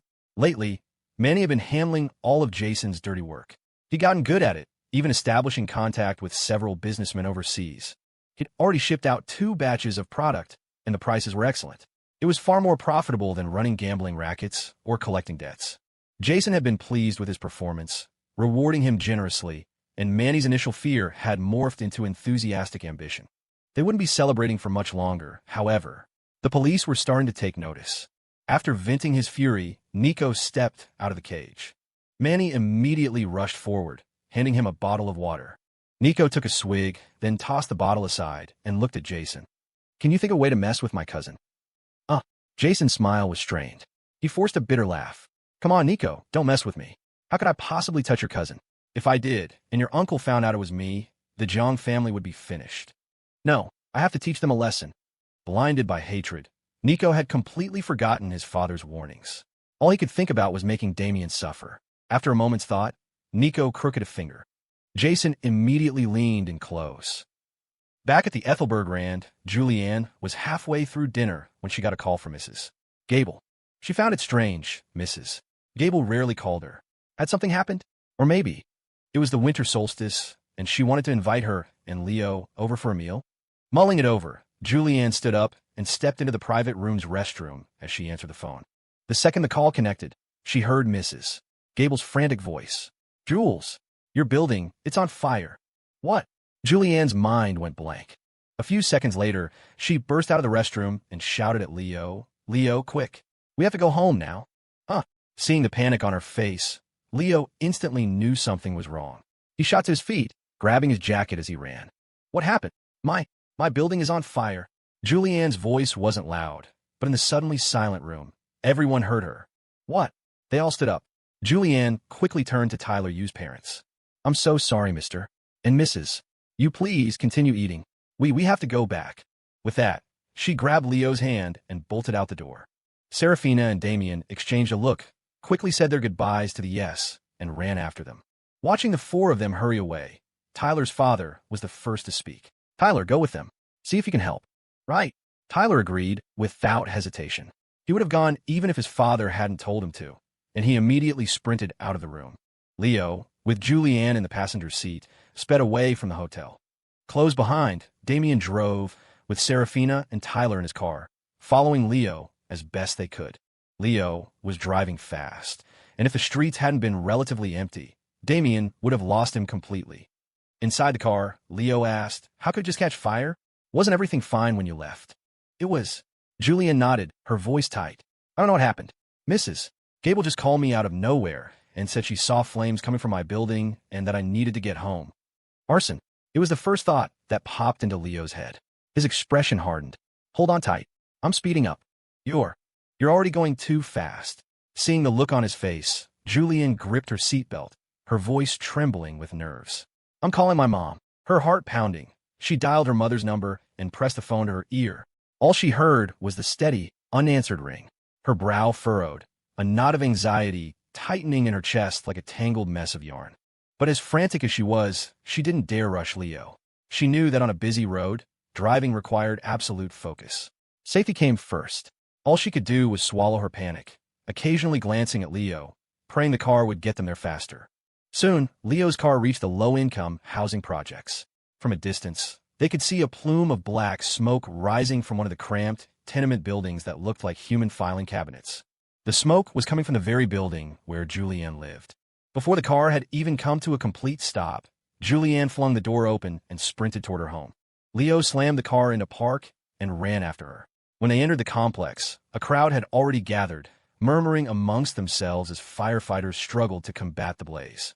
Julianne looked closer and suddenly realized the fire wasn't in their apartment. It was on the floor directly below hers. All 3 apartments on the floor below were smoking, but the fire seemed to have started in the middle unit, with flames spreading outward from there. The old buildings in the project were, strictly speaking, all hazardous structures with serious safety issues. The junk piled up in front of many of the doors was highly flammable. A single spark could ignite it, and once it started, the fire would spread like wildfire through the connected units. Watching the scene unfold, Leo suddenly remembered a plot point from his novel. A fire had started from a can of paint thinner in Julianne's apartment, and the flames had spread to her neighbors on either side and below. The narrow roads and lack of fire hydrants had made it nearly impossible for the fire trucks to get in, and the firefighters had exhausted themselves putting it out. That single fire had wiped out the life savings of several families. I already prevented the paint thinner incident, Leo thought, his mind racing. So why is there still fire? Is this just a coincidence? Jules? Leo. A woman's voice cut through the noise. They both turned to see Clara Hale, standing behind them, holding a shopping bag. Julianne, who had been on edge the entire way, felt a wave of relief wash over her as she saw her mother was safe. She rushed forward and hugged her tightly. Mom, why weren't you answering your phone? I left it at home. I was just taking a walk after dinner. I just got on Market Street to buy a few things when I heard people saying there was a fire over here. I ran back so fast, I didn't even wait for my change. Clara pushed her daughter back gently and looked up at the building. She squinted, studying the flames. That floor. That's not our apartment, is it? Looking at the unit that was burning most intensely, Julianne's brow furrowed. I think that's Big Mike's place. Oh no, Clara gasped. Susie's home alone. What? Julianne's eyes went wide. Clara nodded, her voice certain. I saw Susie on my way out. She said she was coming home to get the rice started before her parents got back to cook dinner. The people in the crowd overheard Clara and immediately relayed the information to the firefighters. Upon learning a teenage girl might be trapped inside, the lead firefighter didn't hesitate. He smashed the door open and rushed into the apartment, another firefighter right behind him. They searched the room, but found no one. Then, as if struck by an idea, Julianne pushed past the onlookers and ran up the stairs. Leo, seeing her go, immediately followed. He remembered it clearly now. In the book, the fire that started in Julianne's apartment had spread to Big Mike's, and it was Julianne who had rushed in and saved his daughter, Susie. But Leo had only summarized the event in a single sentence. He'd never written the details of how she did it. This time, however, before Julianne could charge into the burning apartment, a firefighter blocked her path. Ma'am, I know you're worried, but please, let us do our job. The closet, Julianne yelled, grabbing the firefighter's arm. She's in the closet. She has to be. Which room? The firefighter asked immediately. Straight ahead, when you go in, all the way to the back. The closet in the last room. Okay, got it. Stay calm. The firefighter shot Leo a look, a silent request to keep an eye on her. Leo nodded and pulled the frantic Julianne back as they were both escorted down the stairs. He glanced over his shoulder at the inferno raging behind them. He could feel the searing heat, even from a distance. Just watching it made his heart pound with fear, yet these nameless heroes in their heavy gear were charging headfirst into the blaze to save someone. A profound sense of respect filled him. My daughter's in there. Oh God, down below, Big Mike the Butcher had just arrived. Seeing his home engulfed in flames, he was screaming, his voice thick with panic. He tried to rush upstairs, but after the incident with Leo and Julianne, the first-floor stairwell had been blocked off. My daughter is terrified of fire. Please, let me go up. I'm begging you. The big, burly man, a man of rough hands and a loud voice, collapsed to his knees, sobbing uncontrollably. His wife tried to pull him up, but she didn't have the strength. Fortunately, thanks to Julianne's tip, the firefighters quickly found Susie hidden in the closet. She was unconscious from smoke inhalation, but with professional first aid, she soon came to. Waking up, she threw her arms around her parents and began to cry, her sobs punctuated by racking coughs. Watching the scene, everyone finally let out a collective sigh of relief. Leo turned to Julianne, curious. How did you know she was in the closet? Julianne let out a long, slow breath. When we were little, we used to play hide and seek. Whenever it was her turn to hide, she'd always go in the closet. She said it was the safe zone where the monster couldn't get in. So, her words trailed off, but for Leo, they triggered a memory. When he was a child, whenever his parents fought, he would hide in the closet. They would smash everything in the house to pieces, and he would squeeze his eyes shut, listening to the cacophony of shattering glass and splintering wood. Back then, all he wanted was to escape, to take his mother and run far away from that house. But he was too small, too helpless. All he could do was hide in that dark, cramped space, peeking through the crack in the door at the war zone outside. Back then, he had also believed the closet was a safe zone. Then he grew up, and he couldn't fit inside anymore. Seeing Leo lost in thought, Julianne was about to call his name when she saw a single tear trace a path down his cheek. The sight of it sent a sharp, unexpected pang through her heart. Leo's face was expressionless, but somehow she could feel the wave of sadness emanating from him. She reached out and gently wiped the tear away. The touch brought Leo sharply back to the present. He looked at her, confused. What are you doing? Julianne cupped his face with one hand, her eyes filled with a tenderness that bordered on pity. Why are you crying? Was I? See? She held her damp fingertip in front of his eyes. If she hadn't said anything, Leo wouldn't have even realized he'd been crying. He shook his head. The smoke must have gotten in my eyes. They're just stinging. Really? Miller, what's the situation? Julianne was about to press him further, but Damien's voice cut through the moment. He had finally arrived, with Serafina and Tyler in tow. Leo had driven the last stretch so fast that Damien had lost them and had been circling the area for a while. Leo turned, glancing at the now-controlled fire, and then at Clara standing next to Julianne. Looks like no one was hurt. Damien nodded. Good. That's good. Serafina clutched her chest, letting out a breath of relief. When you said the building was on fire, my heart just dropped. Julianne looked at the three of them apologetically. I'm so sorry. I was so panicked. I ruined your dinner. Jules, don't say that, Tyler said, waving his hand dismissively. A dinner party is nothing compared to something like this. The important thing is that everyone is okay. Because the fire hadn't started in the middle of the night, it was discovered quickly. Besides Big Mike's apartment, the other two families suffered only minor financial losses.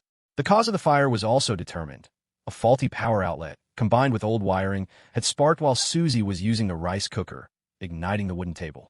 Because of the incident, Clara, who had originally planned to stay the night, was persuaded by Leo and Julianne to stay at the factory dorm instead. After dropping her off, Leo was quiet for a long time before finally speaking. You know, maybe I should just buy you and your mom a house. You need to move. The projects are just too dangerous. You know my mom? She wouldn't even stay in a hotel tonight. Even if you bought me a house, she wouldn't move in. Hell, she wouldn't even let me accept a house from you. Julianne leaned back against the soft seat, closing her eyes and pointing a finger at Leo. Don't be fooled by how sweet she seems. My mom is fierce, and she's incredibly stubborn. She's told me my whole life that I should never be indebted to anyone.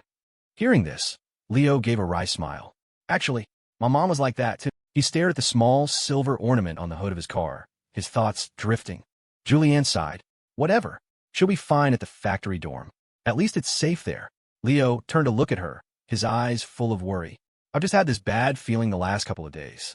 I'm worried something is going to happen. At that, Julianne immediately reached out and placed a hand on his chest. Startled, Leo glanced down at her. What are you doing? You have a bad feeling. Are you sure it's not a heart problem? As she spoke, her hand gave his chest a mischievous little squeeze. Hey you. Leo's face flushed. You're acting like a total pervert. Stop that. Julianne's eyes crinkled into a wicked grin. Seeing that he was driving, she decided not to push her luck and reluctantly pulled her hand away. Stop worrying about my mom for a second. The dinner with the Jang family is tomorrow. Do you want me to go with you? No, it's fine. You should take the weekend to spend some time with your mom, help her relax. Leo glanced at the wallet in his cup holder. Take my card. Buy whatever you want. Winter's coming. You should get some warmer clothes. Julianne raised an eyebrow and smiled. Oh, so generous. In that case, I won't be shy. Spend whatever you want. Haha, forget it. Julianne waved her hand. I'm already in so deep with you. I can't take any more of your money. Leo smirked. It's fine. Since you're already in so deep, you could just pay me back in other ways. Hey, when did you get so shameless? Who taught you that? You did. The retort died on her lips. She couldn't argue with that. Ha. Seeing her speechless, Leo burst out laughing. They returned to campus, and after dropping Julianne off at her dorm, Leo went back to his. Damien was sitting in the living room, playing an auto chess game on his tablet. He looked up when Leo walked in. Is everything sorted out? What caused the fire? Damien asked. He, Serafina, and Tyler had left after confirming Julianne's family was safe, so they didn't know how it ended. Faulty outlet and old wiring. No surprise there. Damien nodded. Those projects are in such bad shape. Why doesn't the city do something about them? Leo sat down next to him. It's too far from the city center, so there's no development value. And demolishing it would mean paying compensation to all those families, which would be an astronomical sum. With that kind of money, they'd rather just develop untouched land. Damien, still focused on his game, glanced over. I never knew you were into more than just romance, Miller. You actually know about this stuff? Leo smiled faintly. The way you say that makes it sound like all I do is chase girls. You do know a lot, Damien conceded, turning to flash him a grin. At least you're a bit sharper than me. Leo clapped Damien on the shoulder and stood up to head to his room. Before he went in, he added, You should get to bed early, too. Don't you have to meet Serafina's parents tomorrow? Crap, I almost forgot, Damien exclaimed. I'll go to bed right after this match. Hearing this, Leo covered his face and shook his head with a wry smile. Did you get a gift for your future father-in-law? Of course. Damien puffed out his chest confidently. Just watch me win him over tomorrow. All right, I'll be waiting for your good news. Leo nodded and closed his bedroom door. The next day, Leo slept until noon. Julianne had already left campus and was out shopping with her mother, followed by lunch. They were at an affordable all-you-can-eat buffet, and she even sent Leo a picture. After waking up, Leo texted her back to have fun, ordered some takeout, and laid back down to scroll through his phone. With his girlfriend gone, his inner homebody was on full display. After lunch, with nothing else to do, Leo drove into the city, aimlessly wandering and looking for a Christmas present for Julianne. He drove around for a while, but saw nothing that caught his eye. Feeling a bit drowsy from driving, he got out to buy coffee. Next to the coffee shop was a small boutique. To prepare for Christmas, now just 3 days away, the store was already decorated with festive ornaments. In the window, a Santa Claus doll sat inside a red and green wreath, waving at the passers-by. Leo's attention was drawn to a beautiful snow globe in the display. On impulse, he walked into the store. How much for that snow globe? The clerk smiled, took the snow globe from the window, and handed it to him. 15, 20 with a gift box. So, it's only $15. Leo flipped the switch on the bottom. An ambient light turned on, and the white particles inside began to drift up and down like falling snow. He paid the $20. The clerk packaged it for him and placed it in a small bag printed with a red and green Christmas pattern. Leo's memories of Christmas were all from a very long time ago. He hadn't felt any real interest in Christmas in years. Back when he was a kid, things were different. There was a period where everything foreign was in vogue, and the big cities would be lit up for the holidays, with even the small-town shops trying to cash in on the trend. As a child, of course, he was curious about these mysterious foreign holidays. Walking home from school with his friends, he saw a new Christmas snow globe in a toy store window. The little boy he was back then desperately wanted one. When he got home, he told his parents about his small wish. His father agreed, but his mother thought it was a waste of money. What started as a minor disagreement quickly escalated into a screaming match, and then a physical fight. Leo spent that Christmas Eve listening to his parents shouting and cursing at each other. The snow globe, of course, was never bought. That unhappy memory had soured him on Christmas forever. He even began to resent the holiday, naively thinking that if there were no Christmas, no snow globe, his parents wouldn't have fought. Even after all this time, he still couldn't muster any enthusiasm for the holiday. Looking at the snow globe in the gift box, Leo smiled. It was a smile of release, of reconciling with his own childhood. Looking back, from a certain point of view, no one was wrong. But no one was willing to see it from another's perspective. Everyone judged from their own high horse, using their own values to evaluate others' actions, convinced they were right, all while unknowingly wounding others with the most vicious words and patting themselves on the back for it. Sitting in his car, Leo took a sip of coffee and checked the time. It was only 4 o'clock. The dinner was still 3 hours away. He had no desire to wander around anymore. So he decided to head back to campus and see how the student government was progressing with preparations for the winter sports meet. He stayed at school until 6:30, then drove to the dinner. The meeting his butler had arranged was at a hotel owned by the Miller Group. The reservation was for 7, but Victor Jang and his son had arrived just after 6. Jason was confused. They're the ones who invited us, but we're here an hour early. Won't the Millers think we're desperately trying to suck up to them? You fool. Is this sucking up? Victor glared at his son. What do you take the Millers for? Do you think our shady little operations can compare to their empire? Even though they invited us, we have to show the proper attitude. It makes it clear we're serious about working with them. Oh, Jason nodded, though he wasn't convinced. At the end of the day, isn't it still sucking up? He thought. In his mind, the Jang family's gray market enterprises were spread throughout Ethelberg. If it weren't for the government cracking down these days, forcing them to go legitimate, they wouldn't need to curry favor with anyone. As for the so-called great families, they could just crush them all. It was a thought that revealed just how young and arrogant he still was. Led by a waiter, the Jang father and son were shown to an exclusive private room, not open to the public, to await the arrival of the Millers. As a college student, Leo was, of course, not going to be early. He walked into the room at the last possible second, 6:59 p.m. It wasn't just for 8 a.m. classes. He timed his meals perfectly, too. Seeing Victor and Jason already waiting by the door, Leo was a bit baffled. Which one of these two is in charge? The Jangs were equally baffled. Why would the Millers send such a young kid to negotiate with me? Victor wondered, does he even know what he's doing? Leo decided to test the waters with an introduction. I'm Leo Miller. Charles Miller of the Miller Group is my father. At his words, Victor's expression shifted to excitement. He certainly knew of Charles Miller, the current head of the family. Rumor had it that he doted on his son like a precious treasure. The fact that he would send his own son to negotiate showed their sincerity. Victor eagerly extended a hand. "A pleasure to meet you. I am Victor Jang, head of the Jang family of Ethelberg. This is my son, Jason." Jason quickly extended his own hand, forcing a warm, fake smile. "Mr. Miller, a pleasure. Hello to you both." Leo shook their hands in turn, thinking, I just asked the butler to find me someone from the Jang family who could make decisions. How did he end up getting the head of the whole family? He was confused because, at that moment, he still had no idea just how powerful his own family truly was. After the greetings, Leo had the staff bring the food. He didn't know how to conduct a business dinner, so he hadn't arranged for any alcohol. But this seemingly casual decision sent a wave of panic through Victor. "He's not drinking with me? Did I say something wrong?" After a moment's thought, Victor suddenly had a realization. "I didn't bring a gift.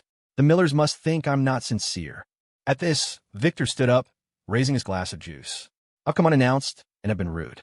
I'll punish myself with a glass of juice as an apology." He then drained the glass in one go. Leo stared at him, completely bewildered. After a beat, he said, "Please sit down and eat. We could talk while we eat." Yes. Victor nodded and sat back down. Leo took a sip of his drink. "Actually, the reason I invited you both here is to discuss something important. Something concerning my girlfriend and her family." He proceeded to tell them about Julianne and her father. When Victor and Jason learned that Leo's girlfriend's father owed a massive debt to the Seventh Heaven Lounge, they felt their scalps tingle. This wasn't a business meeting at all. The young master was here to call them to account. Jason immediately excused himself, stepped out of the room, and called Manny. "There's a guy named Trevor Hale," Manny reported. "Funny story, actually. He got out of prison today and came straight here to gamble without even going home. He's already blown through the money he borrowed and is about to ask for more. I was just about to have him sign the donation agreement." Jason's heart skipped a beat. "No, absolutely not. Don't you dare touch him. Don't lend him any more money, and get him out of the casino right now. And the money he already owes, forget it. Don't send anyone to his house to collect, either. Do you understand? A boss why? No whys. No questions. Just do it." "Okay, got it." After hanging up, Jason returned to the room and gave his father a slight nod. Victor immediately broke into a broad, obsequious smile. "Mr. Miller, please rest assured, the matter has been resolved. Please, and my contact information. Any losses your girlfriend's family has suffered, I will compensate them for everything. Consider it a small token of our apology. As long as the matter is resolved and her family won't be harassed, that's enough. The money isn't necessary." Leo hadn't expected the Jang family to be so cooperative. After the dinner ended, he saw them to their car. The moment they got in, the father and son collapsed into their seats. "Dad," Jason asked, "you don't think the Millers are going to use this to come after us, do you?" Victor shook his head. "Probably not. You handled it well. The young master shouldn't be angry anymore." After a pause, he added, "On second thought, it's safer to stick with the Sterlings. From now on, we stay far away from the Millers." "Understood." After resolving the matter with the Jangs, Leo pulled out his phone and called Julianne. "Babe, where are you up to?" "Ahem, my mom is right here, and she can hear you, you know." Never mind then. I'll call you back. Bye." "Aha, I'm just kidding. Look at you, you big coward." Julianne's happy laughter came through the phone. From the sound of it, she'd had a good day.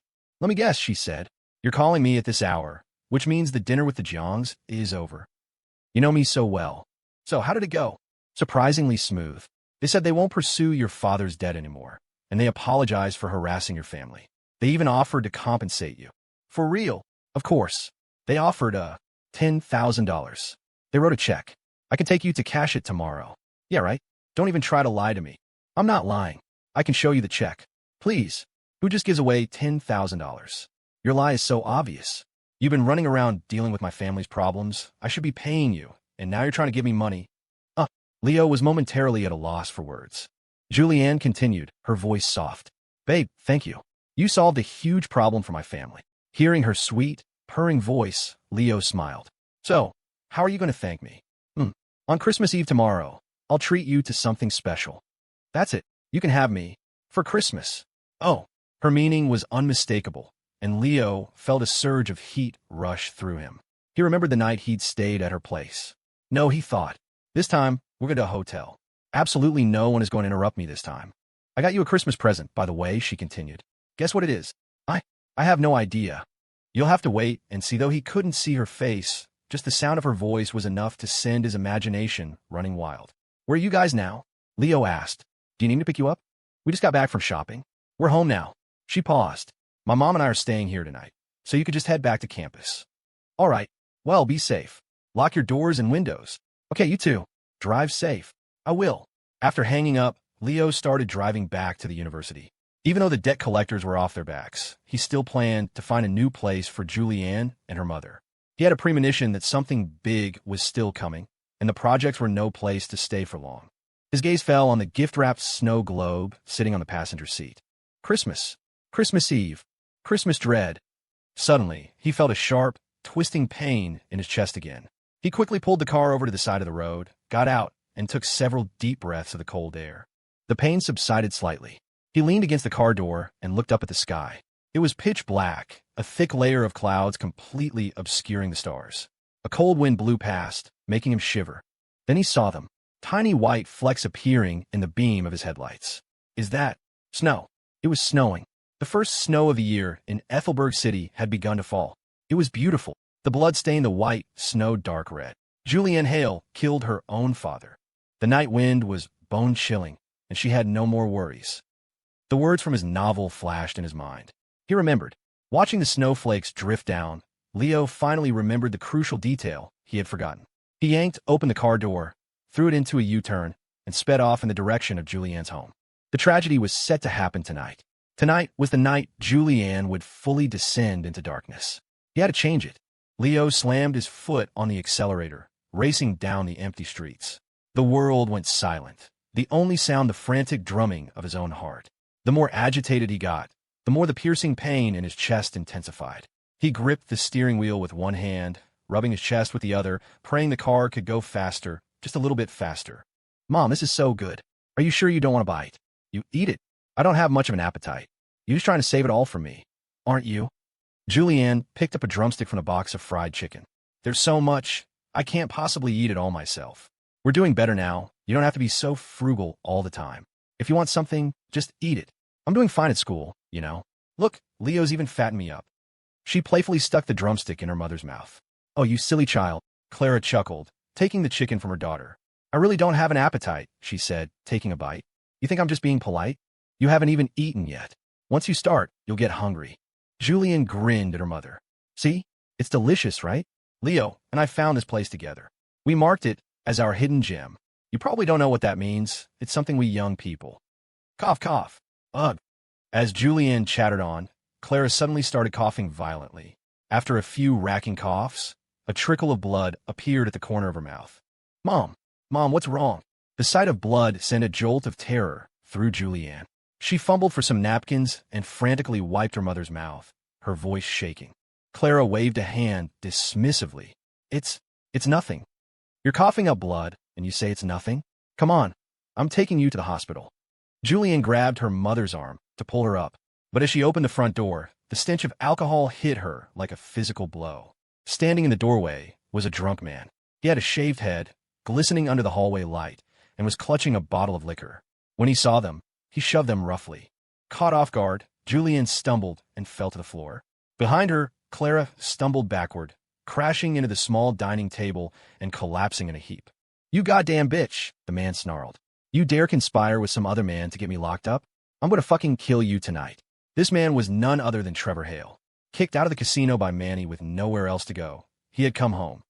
Trevor smashed the liquor bottle against the newly replaced front door. Look at you two, he sneered. Even changed the damn locks. You think this is your house? It's my house. My name is on the deed. He pointed the broken bottle at Clara. You bitch. You raised a daughter who's just as much of a bitch as you are. I'm going to kill you both tonight. He lunged, ready to stab Clara with the jagged glass. With lightning speed, Julianne grabbed a shoe from the floor and hurled it at his face. Smack! The bottle fell from his hand, shattering on the floor. Julianne snatched the largest remaining piece, the neck of the bottle, and held it in front of her, her hand trembling.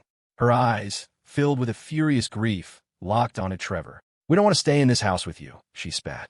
I'm taking my mom, and we're leaving tonight, and we're never coming back. Huh? Trevor let out a cold, mocking laugh.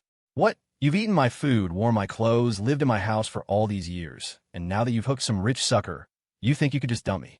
Not a chance. You and this bitch, neither of you are ever getting away from me. Arg. Enraged, Julianne swung the broken bottle, slashing a deep gash across his face. Fuck.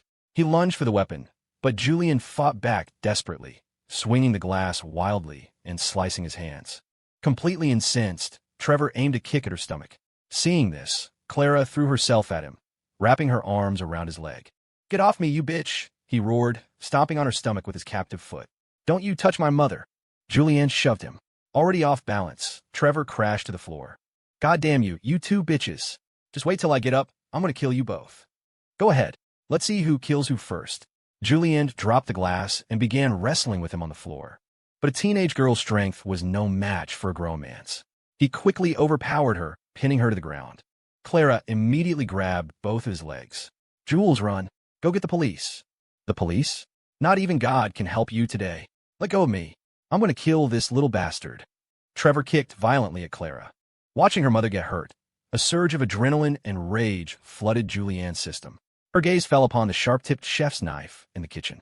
A flash of Leo holding that same knife to protect her crossed her mind, and she scrambled into the kitchen. She knew the police couldn't really help. They could intervene for a night, but not for a lifetime. Only when Trevor Hale was dead would any of this truly end. The time she had spent with Leo had been so happy. She had almost forgotten the misery of her childhood. She had almost believed she was a normal girl. She had almost believed she could have a happy, loving life with the man who loved her. Until today. Until this moment. Until Trevor Hale's return. Her beautiful dream shattered like a mirror. Outside the dream, there was only rubble. She had been living a lie. How could a prince ever fall for a Cinderella whose soul was broken, living in the ruins of her life?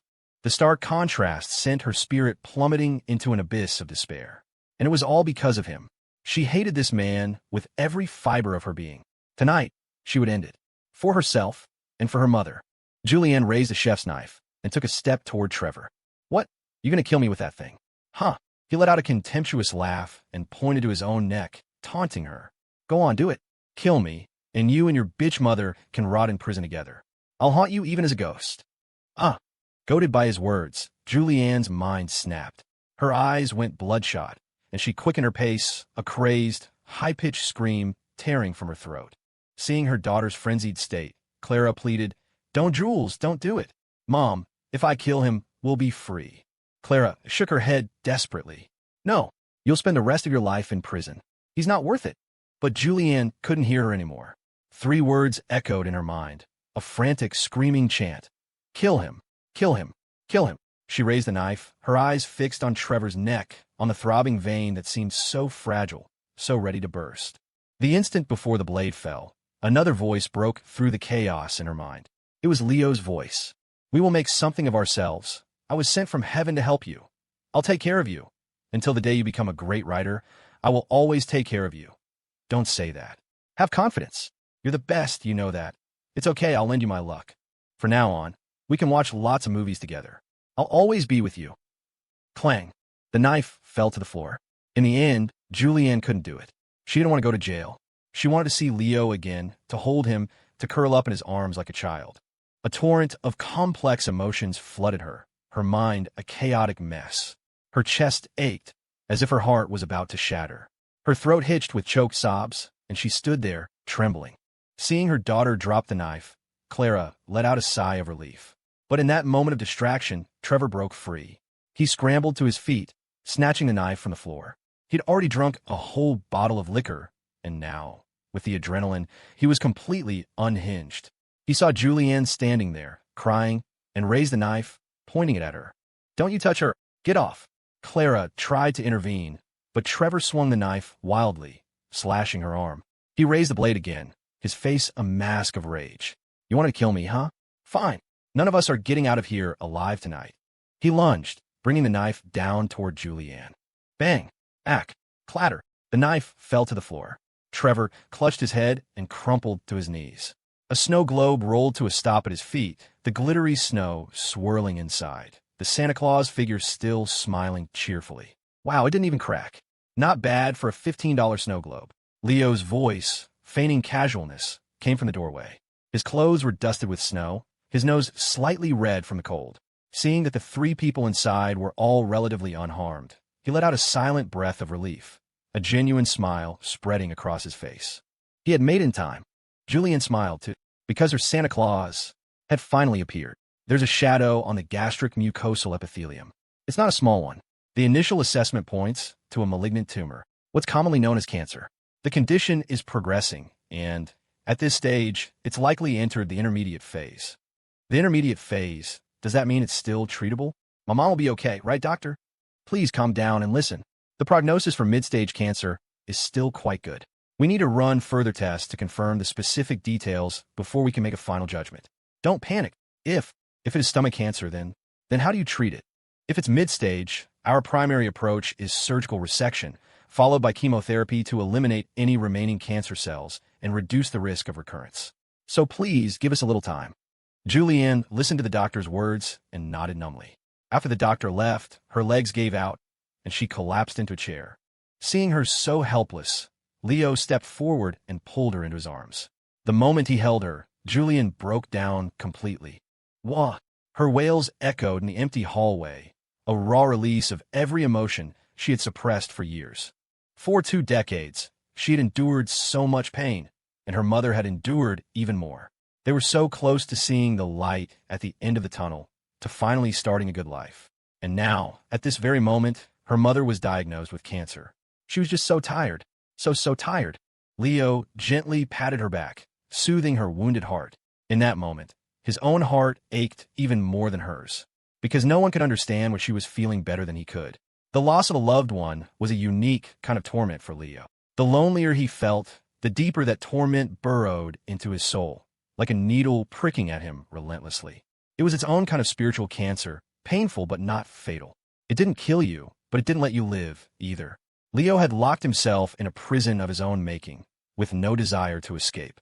And so, he had projected all the pain and obsession of his past life into a single, tangible form. Julianne Hale. In the original story, the one without a prince, Trevor Hale never went to prison. Clara Hale never had a single good day. After being beaten by debt collectors, she was discharged from the hospital after just 2 days because she couldn't afford to stay, forced to work odd jobs while covered in bruises.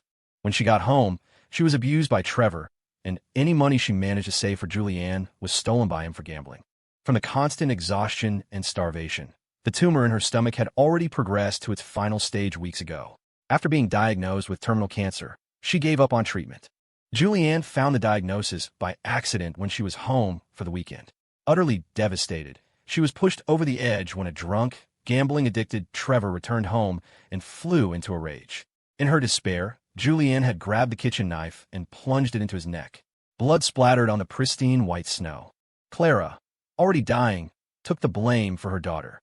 She died in a cold prison cell, racked with pain, before she could even be sentenced. After her mother's funeral, Julianne, with no one left to tie her to the world, became a completely different person, a crazed monster. She would use any means necessary to become the person she wanted to be, to crush everyone beneath her feet. She wanted money, an endless supply of it. She wanted power over everyone. She wanted to make every person who had ever looked down on her kneel at her feet, never able to raise their heads again. The Julie and he knew was gone. The hope he represented was extinguished. Julianne cried herself to sleep in Leo's arms. A blanket was gently draped over their shoulders. Leo turned to see Clara, who had emerged from her room. She gave him a faint, bitter smile.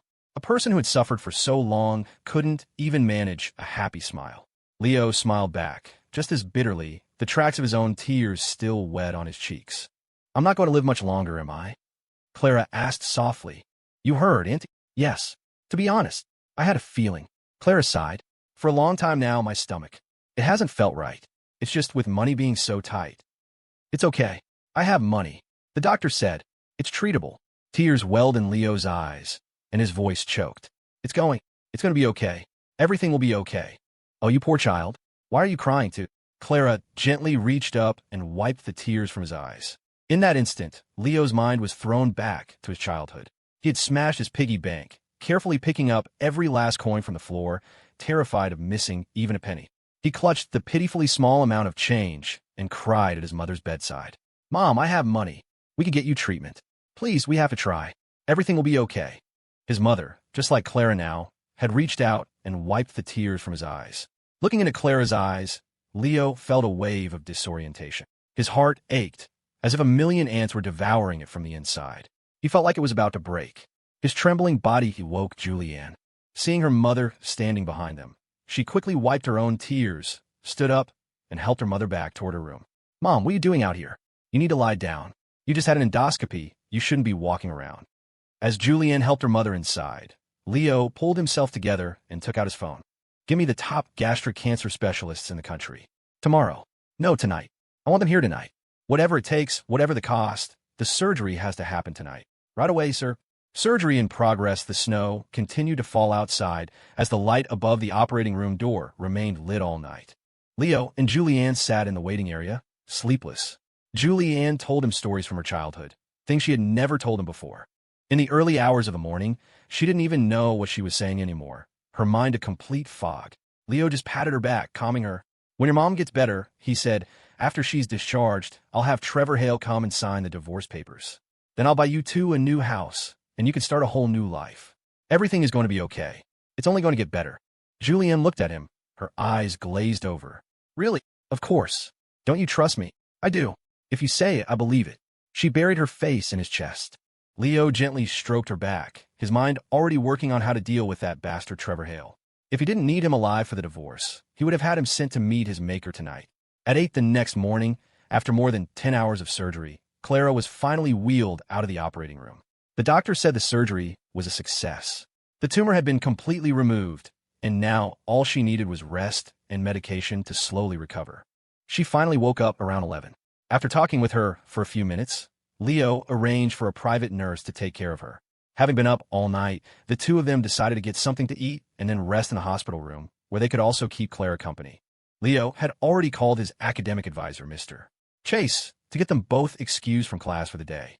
Mr. Chase had agreed without hesitation. Not that he had much of a choice.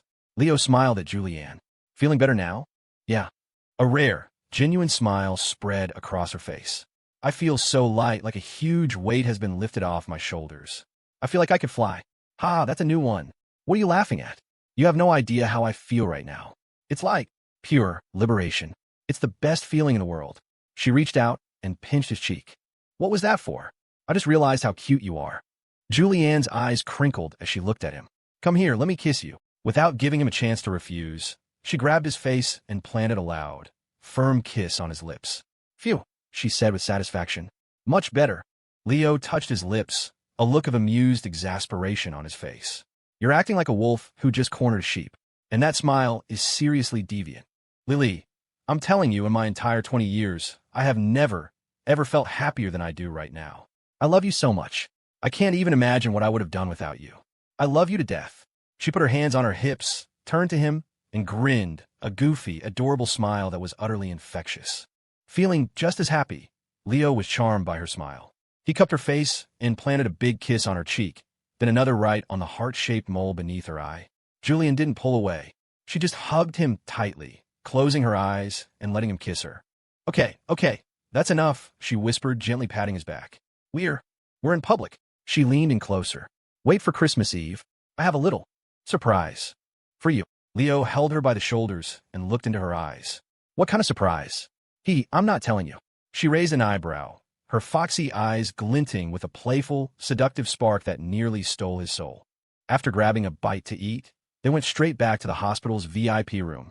They didn't bring anything for Clara, who couldn't eat for the next 3 days and would be getting her nutrients intravenously. "I'm fine now," Clara told them. "You should go back to school. You don't need to stay here with me."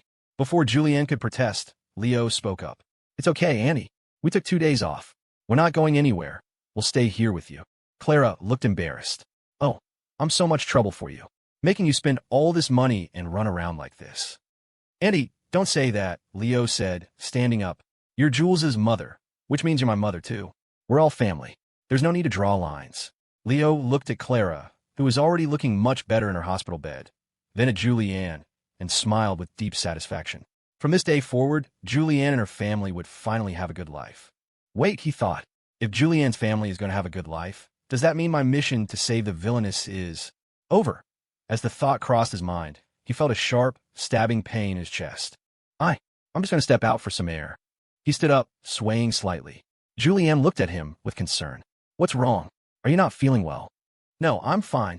Before he could finish his sentence, his vision went black. Ah, doctor, doctor. Seeing Leo suddenly collapse, Julianne and Clara screamed in terror. As the sounds faded around him, Leo had one last thought. Am I dead? Is this it? Well, if Julianne is going to be okay, I have no regrets. My life was miserable, but at least I know the me in this world will be happy. That's enough. 30 minutes later, Leo rubbed his head and slowly opened his eyes. He was surprised to find himself lying in a hospital bed. Julianne, who had been dozing by his side, felt the movement and immediately shot up. Lily, you're awake. Hmm? What? What happened? The doctor said you fainted from exhaustion after not sleeping all night. I'm not sick or anything, Leo asked cautiously. For a moment there, he had thought his mission was complete and he was about to be ejected from this beautiful world. Nope, you're not sick. Nothing at all. Nothing. Julianne shook her head. The doctor checked you over. He said you're perfectly healthy.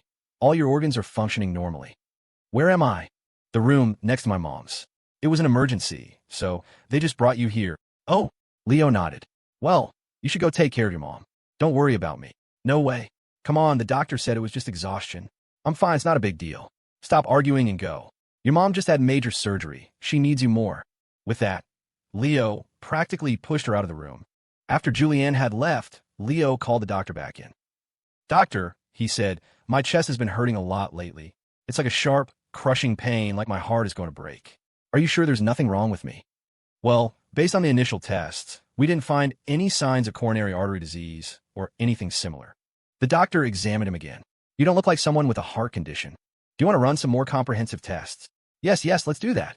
Leo nodded. An hour later, all the test results are back. Your bodily functions are excellent. You're very healthy, even healthier than most young men your age. You exercise regularly, don't you? Yeah, I run sometimes. That's great. Keep it up. You're not sick. The heart discomfort you're describing is likely not pathological, but psychogenic. It's caused by stress. Try to relax. Don't always be so tense, and don't overwork yourself. It should get better. Okay, thank you, doctor. As Leo nodded, his phone rang. It was Julianne. Where are you? Why aren't you in your room?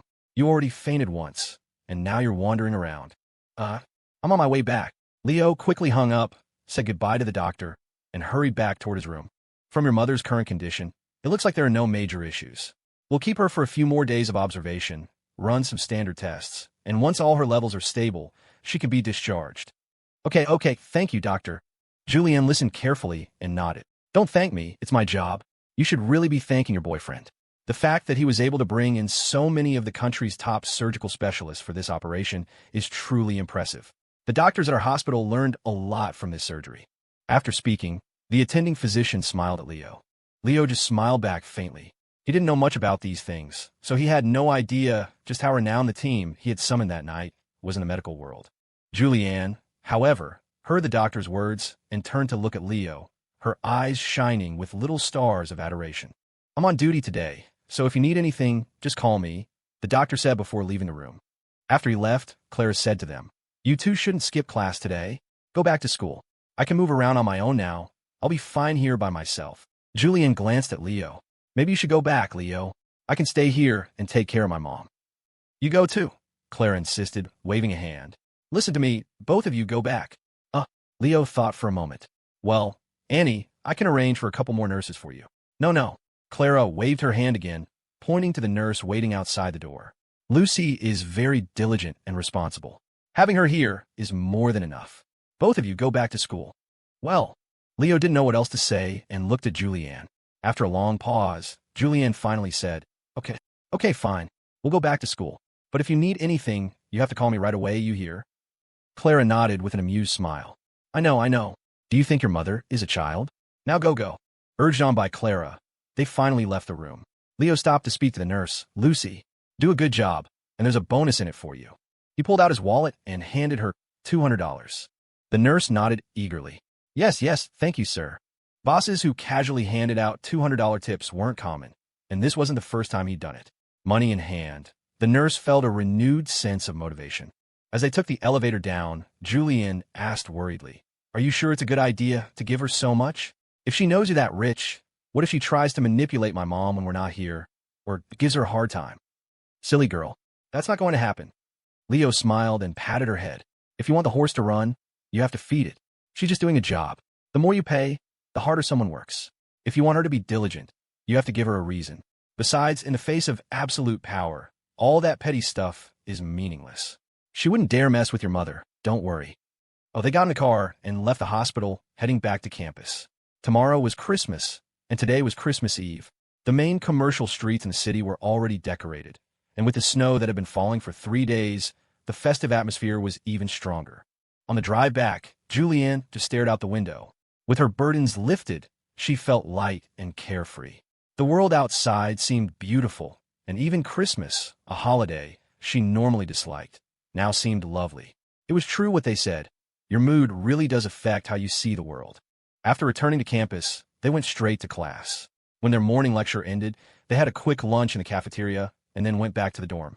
Leo was dying to know what had happened when Damon visited Serafina's family over the weekend, but he hadn't had a chance to ask during class. Now, that idiot was still in the cafeteria with Serafina. At that very moment, Serafina received a text from Julianne. Julianne, hey, can you do me a favor and ask Damon if his family's hotel has any empty rooms tonight? Serafina, oh, are you staying out tonight? Julianne, Leo and I are going out for Christmas Eve. If it gets too late, we'll just get a hotel instead of coming back to campus. Serafina, okay, I'll have Damon reserve 2 rooms for you. Julianne, one is fine. Serafina stared at the message, her mouth hanging open. She wasn't stupid. She knew exactly what Julianne meant. Are they moving that fast? She thought. They've only been dating for a few months, and they're already going to do it. She looked up at the block of wood sitting across from her. Damon noticed her expression. What's wrong, babe? Does your family's hotel have any empty rooms? We own a lot of hotels. Which one? Hold on, let me ask. Serafina texted Julianne back. Julianne, the one Leo took me to last time. She remembered the hotel was very nice, and since she'd heard it was owned by Damien's family, she figured it was worth asking. The one that has a booking record for Leo, Serafina said. Oh, that one, Damon nodded. Yeah, there are rooms. Did Miller text you? Ask him what day he wants. I'll book him the best presidential suite. No, it was Jules who asked me. Serafina was texting Julianne back as she spoke. Damon scratched his head. Huh, why would she ask you about that? Serafina's face turned red as she scolded him. You idiot. What else do you do at a hotel? You sleep, obviously. The old Serafina would never have used a word like idiot, but free from her family's constraints and having spent so much time with Julianne, Leo, and Damon, her personality had changed, becoming much more relaxed and direct. Damien's eyes widened. With Miller, Serafina shot him a look. Who else you? Damon quickly waved his hands. No way. My body and soul belong to you, oof. Serafina slapped a hand over his mouth, her face bright red. Shut up. We're in the cafeteria. Don't just blurt out cheesy lines like that. Damon pulled her hand away. Well, if Miller wants to stay at the hotel, why didn't he just text me directly? Why go through all the trouble of having Julianne ask you to ask me? It's completely unnecessary. Serafina glanced at the new message from Julianne. She said to keep it a secret. You absolutely cannot tell Leo. She's planning a surprise for him tonight. Damon frowned, rubbing his chin for a few seconds. Then, a wicked grin spread across his face. Damn, they're getting wild, huh? EW, your expression is so gross. After finishing lunch with Serafina, Damon returned to the dorm. The moment he walked in, Leo cornered him on the sofa. Damon crossed his arms over his chest, a look of mock terror on his face. Miller, what are you doing? I'm a pure, innocent, handsome man. I have a fiancé. Get lost, Leo said, his face a thundercloud. Who taught you to be such a slick-tongued idiot? You did. Bullshit. I'm not like that. Lies. You're like that all the time. Forget it. Leo held up a hand, cutting him off. Let's talk about something else. Damon muttered under his breath. You just know you can't win the argument. Leo heard him. His eyes narrowed. One more word out of you, and I'll strangle you. Ahem. Please, Miller, speak your mind. Tell me what happened at Serafina's house the other day. Now, that's something I can talk about. Damon sat up straight and eagerly launched into his story. Time rewound to Sunday afternoon. Damon arrived at the Rose family estate on his brand-new, souped-up electric scooter, carrying a case of Yoo-Hoo, a case of Monster Energy drinks, and a giant box of beef-flavored cup noodles. His custom-ordered tight-fit suit and pointy leather shoes hadn't arrived in time, so he was stuck in his usual billionaire attire. But that didn't matter. He was confident that his two-pronged approach, combined with his luxury ride, would be enough to win over the Rose family. Serafina's family, having been informed of Damien's visit, had prepared a grand banquet. The entire Rose clan was there, all waiting to meet the family's future heir, buzzing with discussion. At the banquet, in front of everyone, Damien announced that Serafina was pregnant with his child, then brazenly told her father to deal with it. Everyone was staring at me, Damien told Leo. I was so cool. That was the version, Damien told Leo. I really should have listened to my father and stayed away from you, Leo said, standing up, his expression deadpan. From now on, if anyone asks, just tell them we're not friends. Goodbye. He stormed out of the dorm. If Mr. Sterling and Mr. Rose ever find out it was my idea for Damien to show up looking like a cringy punk, they'll probably kill me, he thought. Pulling a stunt like that in front of the entire Rose family? The engagement is definitely off. This was the real version. When Damien pulled up to the gate of the estate on his souped-up e-scooter, the security guards almost threw him out. Fortunately, unlike in a trashy web novel, Serafina came out and brought him in before he could be publicly humiliated. The scooter was left at the gate, and other than the security guards, no one knew he had arrived on it. As for the drinks and instant noodles, Serafina had made an excuse to take them from him and discreetly gave them to the guards in the security booth. Security guard, hey look, free snacks. Inside, Damien was led to the seat of honor. During the banquet, he struck up a conversation with his future father-in-law.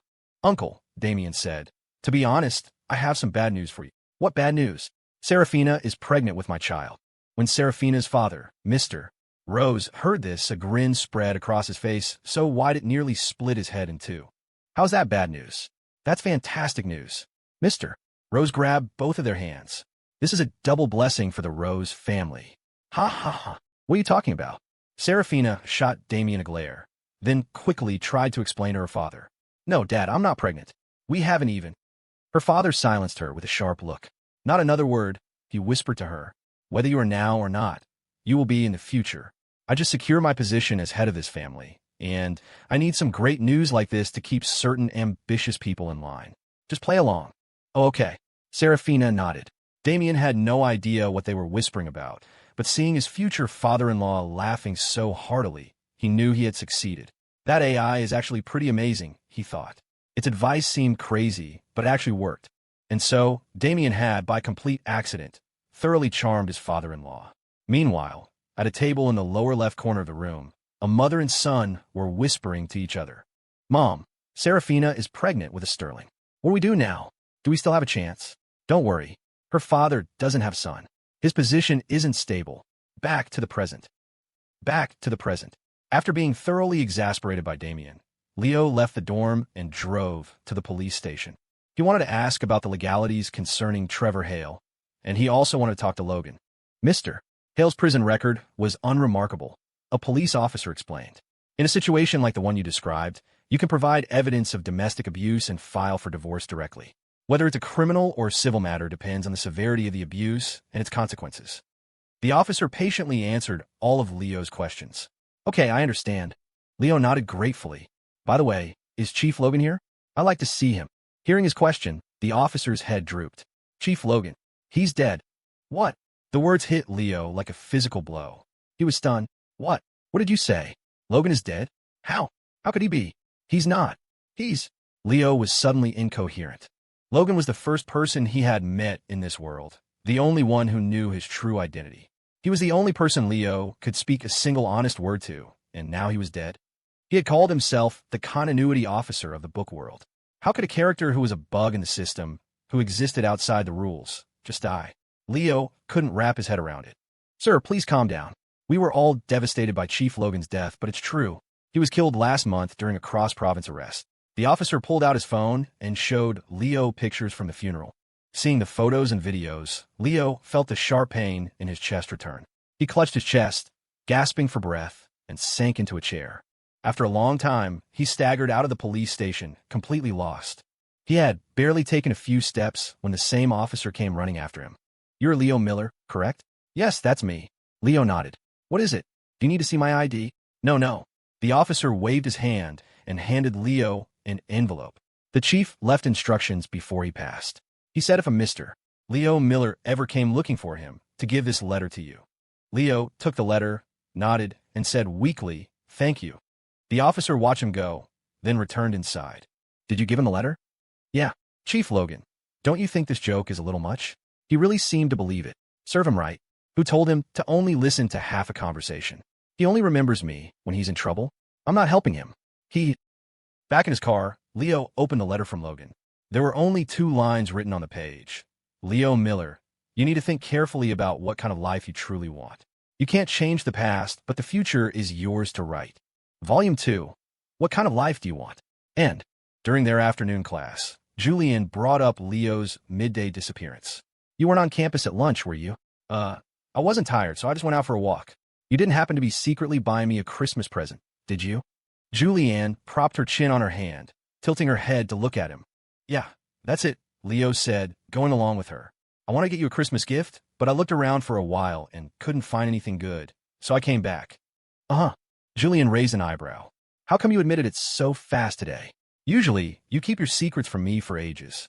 It's just, I knew I couldn't hide it from you. So I figured I'd just confess, Leo said, scratching his head and feigning embarrassment. But Julianne's brow furrowed slightly. She could clearly see the sadness in his eyes. If it were just about failing to find a gift, he wouldn't look like this. What was he so down about? She wondered, but she didn't voice the question. Seeing her trail off, Leo asked, but what? After a moment's thought, Julianne changed her tune. But you already gave me a Christmas present. Leo looked baffled. Huh? What did I do that? The snow globe from that night. Leo waved his hand dismissively. That was just a $15 trinket. Julianne shook her head. What's wrong with $15? A gift's value isn't measured in money. As long as it's something I like, it's priceless to me. Her words warmed his heart.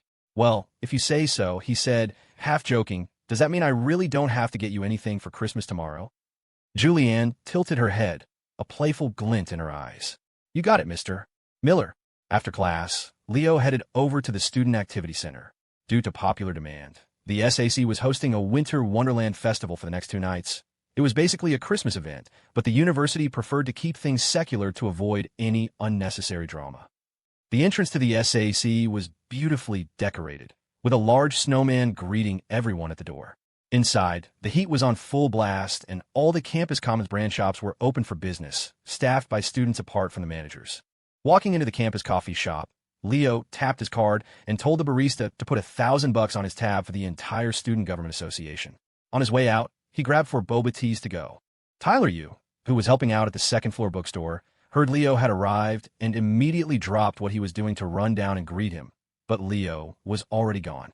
Chloe, holding a cup of coffee, saw Tyler coming down the stairs. You all done? Not yet, senior, but almost. Tyler scanned the lobby. Did Leo leave already? Yep, just left. You missed him. She swirled her coffee. But you can grab a free drink from the coffee shop. The president's treating. I'll get it when I'm done, Tyler said with a smile. Oh, right? Did you get the candy cane I left for you? I got them for everyone in our department. It was Christmas Eve, and to give Chloe a small gift, he bought a box for the whole team. I did, thanks. Chloe patted his shoulder. Everyone was really happy to get them. You're definitely the most popular freshman in our department now. Working this hard. You aiming to be the next director? Oh no, that's not it. Tyler blushed and looked down, embarrassed. He couldn't exactly tell her, I only bought gifts for everyone, so I could give one to you. Chloe laughed. All right, don't be modest. I get it. Keep up the good work, and you'll have a great shot at running for director next election. Okay, Tyler nodded, going along with her words. Go on, get back to work. All right. Tyler stepped into the elevator. He stole a glance at Chloe's back, his mouth opening and closing as if he wanted to say something. Just as the doors were about to slide shut, Chloe suddenly turned and looked back. Their eyes met. Finally, Tyler clenched his jaw and mustered his courage. Senior, are you free tonight? Chloe answered with a playful smile. What? Are you asking me to dinner? Yeah, I'll treat you. Just as he said it, the elevator doors closed. Inside, without an answer, Tyler's heart sank. A moment later, as the elevator doors opened on his floor, his phone buzzed. Chloe, what are we eating? Yes. Seeing the message, Tyler practically leaped out of the elevator, jogging happily toward the bookstore. Yo, what's on your mind? Jessica, on duty in the SACE lobby, was propping her chin up with her hand, staring blankly out the window at the snow when a coffee cup suddenly appeared in front of her. She looked up and saw Chloe standing there. Nothing, just bored out of my mind. Jessica took the cup, popped the lid, and took a sip. Low-sugar coconut latte. My favorite. You know me so well. Of course. Chloe pulled up a stool and sat beside her. Any plans for tonight? Tonight? Finish my shift here and go back to the dorm to sleep. What plans? Chloe teased. It's Christmas Eve, and Christmas is tomorrow. Is our music department's reigning beauty really not going to have a single date for 2 whole days? Oh, shut up. You got a date. Uh-huh. Chloe wiggled her phone. Someone's taking me out to dinner. Looks like you'll be spending the night alone. Jessica shot her a look. If you only came over here to gloat, then get lost. Chloe's gaze drifted toward the main entrance. She cleared her throat dramatically. Ahem. Well, it looks like someone else has a handsome suitor calling. Huh. Confused by her expression, Jessica turned to look at the entrance. There, Ethan Cole stood smiling and waving at her. He was wearing a festive red beanie that perfectly suited the holiday atmosphere, looking as bright and handsome as ever, like a little ray of sunshine in the dead of winter. After leaving the SACE, Leo drove straight to the women's dormitory. Like him, a lot of other guys were waiting downstairs. Tonight was Christmas Eve. Leo wasn't sure how peaceful it would be, but he was certain a lot of hotel beds were about to suffer. Damien's car was parked not far away. He was waiting for Serafina. While they were chatting, Leo passed him 2 of the 4 boba teas he'd bought. The 2 of them leaned against their cars, sipping their drinks and waiting for their girlfriends to come down. So, Miller, Damien asked, where are you guys headed after we hit the shops tonight? Where else? Back to the dorm. Leo tilted his head, looking at Damien with genuine confusion. That's a weird question. Never mind. Just asking. Seeing Leo's expression, Damien remembered that Leo didn't know about the hotel room Julianne had booked. What? You're not going back to the dorm tonight? Leo asked, half joking. If you're not, I might just bring my girlfriend over, you know. Damien scoffed. Like you haven't done that before. Ahem. Leo nearly choked on his boba. His face flushed. You talk too much. Look at you, getting all defensive. Get lost. The sight of 2 handsome guys leaning against luxury cars, drinking boba tea and chatting, drew the eyes of more than a few girls. Hey, can I get your Insta? Even though guys waiting outside the women's dorm were likely taken, that didn't stop the bolder girls from trying their luck. As the saying goes, fortune favors the bold. What's a goalie to a determined striker? Faced with the request, Damien's response was a single word, scram. Concise and brutally honest. Leo was far more diplomatic. He smiled and said, if I give you my account, what am I supposed to use? You can't just sign up for your own. They waited for nearly half an hour, running out of things to talk about, before Julianne and Serafina finally emerged from the building. Serafina was wearing a chic crimson wool coat, her long, wavy hair draped over her shoulders. With a classic monogrammed crossbody bag, she exuded a powerful, leading lady aura. Julianne also wore a red wool coat, but hers was a much deeper shade of burgundy that made her skin look even paler. With lips the color of rich red wine and long, sharp fox-like eyes, every glance and every smile was dangerously alluring, as if she could see right through you. Leo nodded in satisfaction. Yeah, he thought, if my girlfriend weren't the main villain, she'd have the looks and vibe of a leading lady, no doubt. Julianne waved at him. As she raised her hand, he caught a glimpse of her new caramel-red press-on nails with rhinestone accents. Her fingers were already beautiful, but the manicure made them look even more slender and elegant. What, you got a hand thing? Julianne noticed him staring and teased. Are they pretty? Want to give them a kiss? She deliberately lifted her hand, gently tracing the tip of a nail across his cheek. The light scratching sent a shiver down his spine, making not just his cheek tingle, but his heart as well. Leo grabbed her hand, his face flushing. We're in public, stop messing around. Fine, we'll continue in the car. Shut up, don't say things like that. Leo wiped a bead of sweat from his forehead, embarrassed. As a pure, innocent guy, he couldn't handle this kind of teasing. He was completely outmatched. Damien and Serafina exchanged a glance, saying nothing, but the smiles playing on their lips were impossible to suppress. Their eyes seemed to say, these 2 are on another level. Once in the car, Leo asked Julianne, why the sudden manicure? They're Serafina's. I'm just borrowing them for fun. Julianne wiggled her fingers in front of him, showing off her nails. Tada, pretty, right? Right. Gorgeous, gorgeous, he said with a smile. Hee, of course. As Leo started the car, he told her, there's boba in the cup holder. I got it for you. Thanks, babe, love you. Julianne leaned over and planted a kiss on his cheek, then picked up the drink.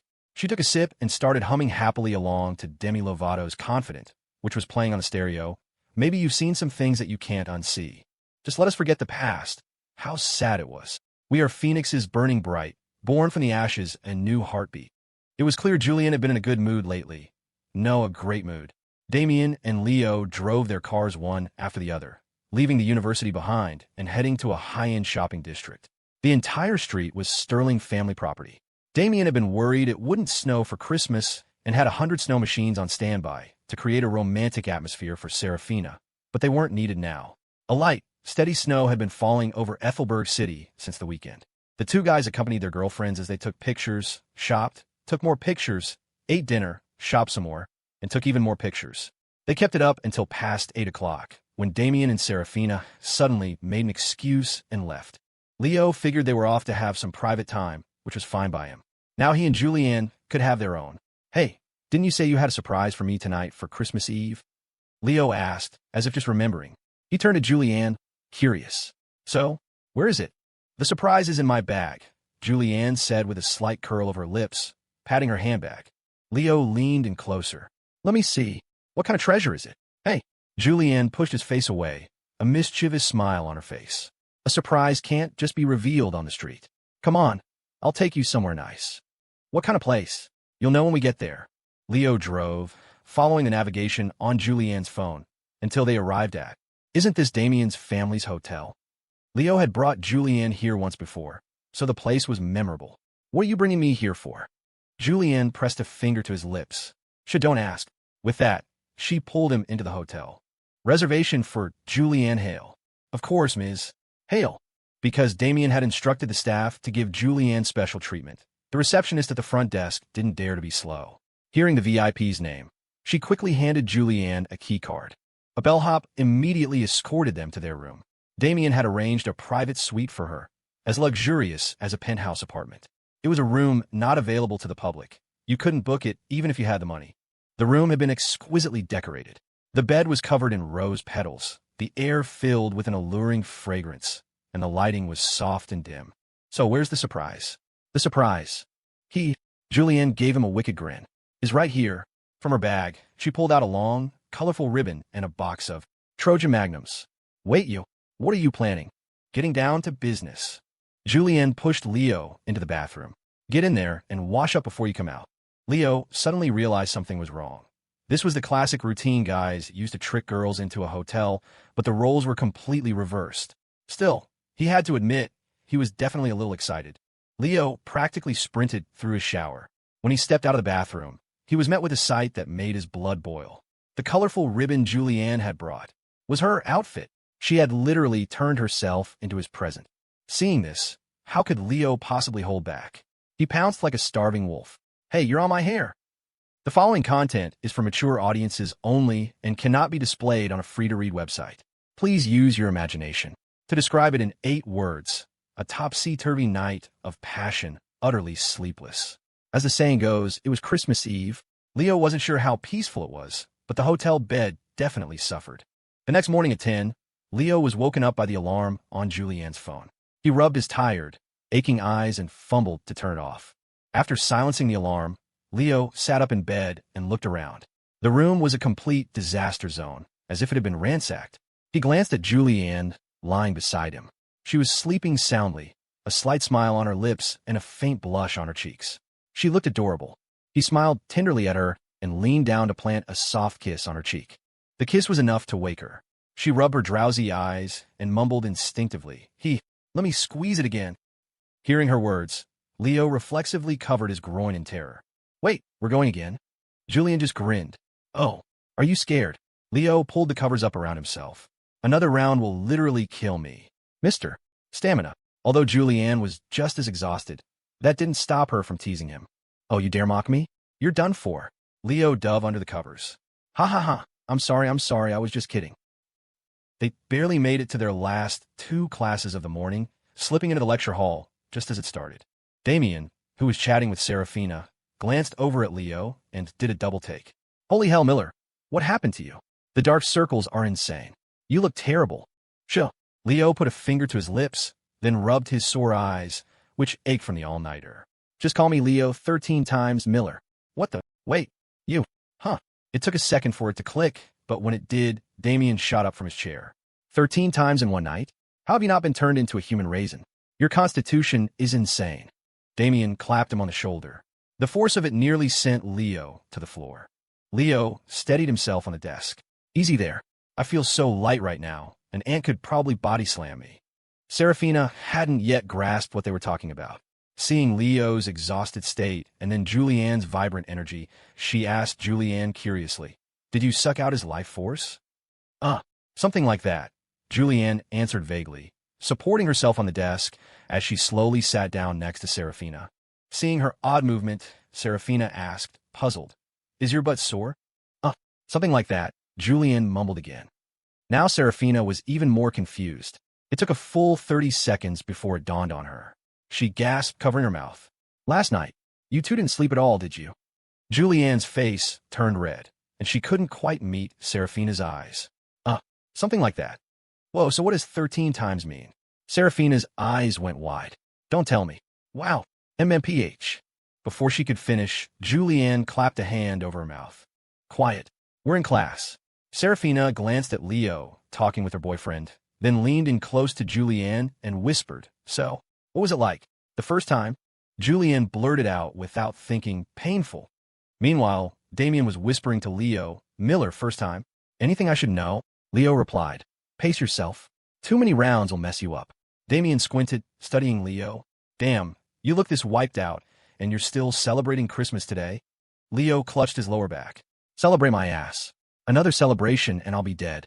After class, Leo practically had to be escorted back to his dorm by Damien. Julianne, similarly, was supported by Serafina on her way back. The moment Leo got to his dorm, he collapsed onto his bed and was instantly asleep, letting out a thunderous snore, a testament to how intense the previous night's battle had been. Julianne wasn't faring much better.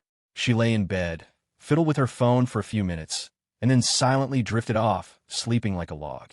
Hearing the snores coming from Leo's room, Damien frowned and muttered to himself, "This is the first time I've ever heard Miller snore. It's that loud? Just how tired is he? No, I need to prepare properly." Damien furiously started ordering a random assortment of testosterone boosters and virility supplements from Amazon. Damien, to himself for the record, "I'm not saying I need it. This is just proactive planning." Right after he placed his orders, a message from Serafina popped up on his phone. "Serafina, is Leo asleep?" Damien, "Out cold. Sleeping like the dead. Serapina, Jules too." Damien, Miller said, "It's pretty exhausting." Serafina, "What, you want to try it out too?" Damien, "Let me take some medicine first." Serafina, "What medicine?" "You retracted a message, Serafina." Serafina, "I saw it. Retracting it doesn't work." Damien, "No, nothing. My stomach's been acting up lately. Just bought some antacids." Serafina, "You'd better be taking antacids." Damien, "Promise."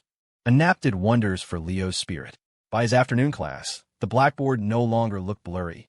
Julianne, also rested, looked even better. Sitting there, no one would have guessed she'd pulled an all-nighter. After class, Julianne had to go to the hospital to be with her mother.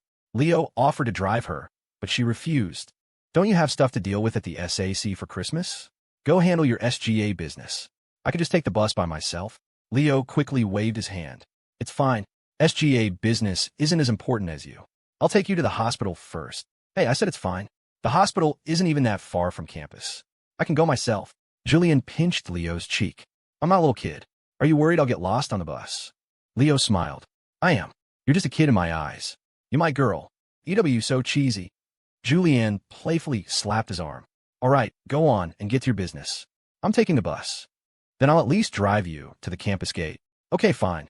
After dropping Julianne off at the campus entrance, Leo headed for the Student Activity Center. Today was Christmas, but not a weekend, so there were still plenty of students on campus. With nothing better to do, and hearing about the fun to be had at the Winter Wonderland Festival, they flocked to the SAC to join the festivities.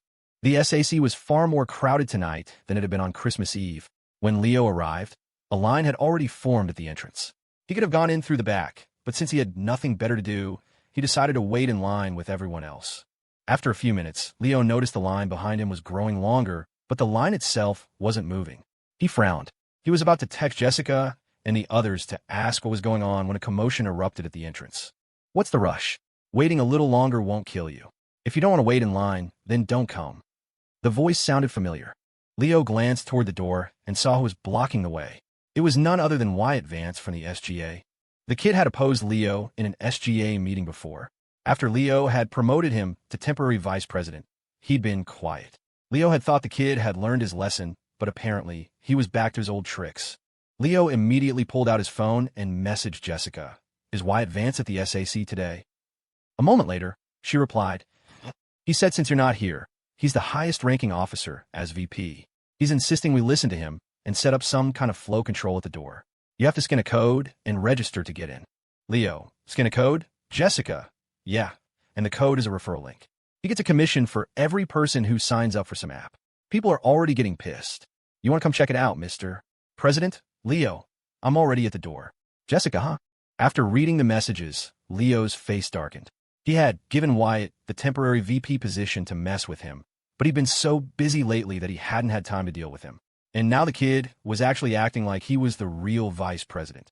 Leo left the line and slipped into the SAC through a back entrance. The main hall was crowded, but not to the point of needing crowd control. Chloe was arguing with a guy Leo recognized as one of Wyatt's lackeys. Jessica had been about to head to the door after texting Leo, but she was stuck dealing with Chloe's argument. Leo strode over and clapped the guy on the shoulder. You're from External Affairs, right? P. President. What are you doing here? Wyatt's crony jumped, startled by Leo's sudden appearance. He was so scared he started to stutter. Leo's lips thinned into a displeased line. I think that's my question to ask you. I put the media department in charge of the Winter Wonderland Festival. What are you guys from External Affairs doing here? The guy stammered, well, Vice President Vance told us to come. He said the crowd might get disorderly tonight, so he asked us to come. Help out. Leo let out a cold laugh. Did I ask you to come? No. So who's in charge? Him or me? You are, sir. Then you know what to do. The guy nodded and immediately called for the rest of the External Affairs members to clear out. With them gone, Leo walked to the main entrance. Wyatt was still yelling at people to scan his QR code, completely oblivious to the dark-faced Leo standing right behind him. Leo clapped him on the shoulder. Keeping busy, Mr. Vice President? What's this QR code all about? Don't bother me. I'm busy. Stop asking so many. Wyatt's words trailed off as he sensed something was wrong. He whipped his head around. Yikes! Seeing Leo's face, Wyatt let out a shriek, his legs going weak as if he were about to collapse. Leo's face was cold, but he managed a smile that didn't reach his eyes. I make you a vice president, and you really start thinking you're the vice president, huh? PPP president, I'm sorry. Wyatt started tearing up the QR code printouts in his hand. I just saw you were busy and didn't have time to manage the SGA, so I thought I'd come and help out. Oh, is that so? Leo nodded, then raised his hand and patted Wyatt's shoulder. Seeing Leo raise his hand, Wyatt thought he was about to get hit and instinctively squeezed his eyes shut. But all he felt was a light pat. He silently breathed a sigh of relief. Your name is Wyatt Vance, right? Leo said, his mouth a thin line, a half-smile on his face. You've certainly got some nerve. Explain the QR code. President, I just saw that it was getting a little crowded inside, so I thought this would be a good way to manage the flow of people and prevent any trampling accidents. Oh, Leo nodded, his eyes narrowed. And you probably made a nice chunk of change from all those app referrals tonight, didn't you? Wyatt shook his head frantically. No, this money is going into the SGA activity fund. Not to me. Leo pulled out his phone. Great. Then you can transfer all of it to me right now, in front of all these students. Okay. Pained, Wyatt transferred all the money he'd made from the referrals to Leo. He even had to chip in $10 of his own because Leo said he liked round numbers. Wyatt asked quietly, President, since you're here now, I guess there's nothing for me to do. Can I go? Sure, go. Oh, wait a second. Wyatt asked nervously, Is there something else, President? Leo told him, I've already found a new candidate for vice president. After the meeting tomorrow night, you won't need to be the temporary VP anymore. Okay. Wyatt nodded and then immediately bolted. After Wyatt left, Leo apologized to the students in line and promised that anyone who had been waiting would get one free coffee and a small, free Christmas gift inside the SAC. That was enough to calm everyone's anger. It looked like the coffee shop was about to have another booming night. Once order was restored, Jessica asked Leo, President, you just said you've already decided on a new VP. Can I ask who it is? You? Me? Jessica pointed at herself, her face a mask of disbelief. President, you're not kidding, are you? Leo pointed at his own face. Do I look like the kind of person who jokes around? Jessica shook her head, then asked, What about the director of the media department? Without a second thought, Leo said, Give it to Chloe. Wait me. Chloe, who had been standing nearby pretending to play on her phone while actually eavesdropping, was also stunned. Chloe shot back. If I'm the director, who's the associate director? Just as she asked, Tyler Yu came running down the stairs. Seeing Leo, he waved with a wide grin. Leo, well, speak of the devil. Leo pointed at Tyler and said to the two women, he's in your department, works fast, and he and Chloe already work well together. Make him the associate director. Tyler, who had just come downstairs, was completely bewildered. He pointed at himself. I've only been in the SGA for a month, and I'm already associate director. What's wrong with that? I was parachuted in as vice president, Leo said. He thought for a moment, then added, if you guys don't think that's fair, you can hold a small meeting within the media department and let any member who wants to run for the position give it a shot. Jessica and Chloe exchanged a look, then both nodded and said in unison, deal. After settling the SGA positions, Leo turned to Tyler. How's your sister doing lately? Tyler immediately answered, she's back in school. Her physical and mental health have both recovered really well. And Nico Sterling? Leo asked. Has he been keeping his head down at school? He transferred to a different class, Tyler replied. He's not bullying my sister, and she's not paying any attention to him, but I think he's been quiet. Her homeroom teacher said the school has been really strict since that incident, and there have been a lot fewer fights. Leo nodded. Good. If Nico starts anything again, you let me know. Leo, Tyler continued. The bookstore on the second floor is renovated according to your instructions. Want to go up and see it? Leo had previously cleared out a room on the second floor to be converted into an alumni bookstore, and within it, he had sectioned off an area to be used as a reading lounge.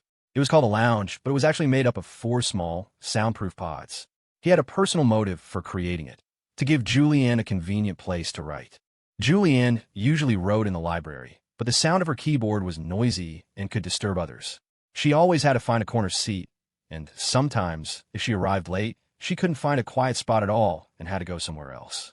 Now, with these soundproof pods, she had a dedicated private space to write on campus without fear of bothering anyone, allowing her to focus on her work.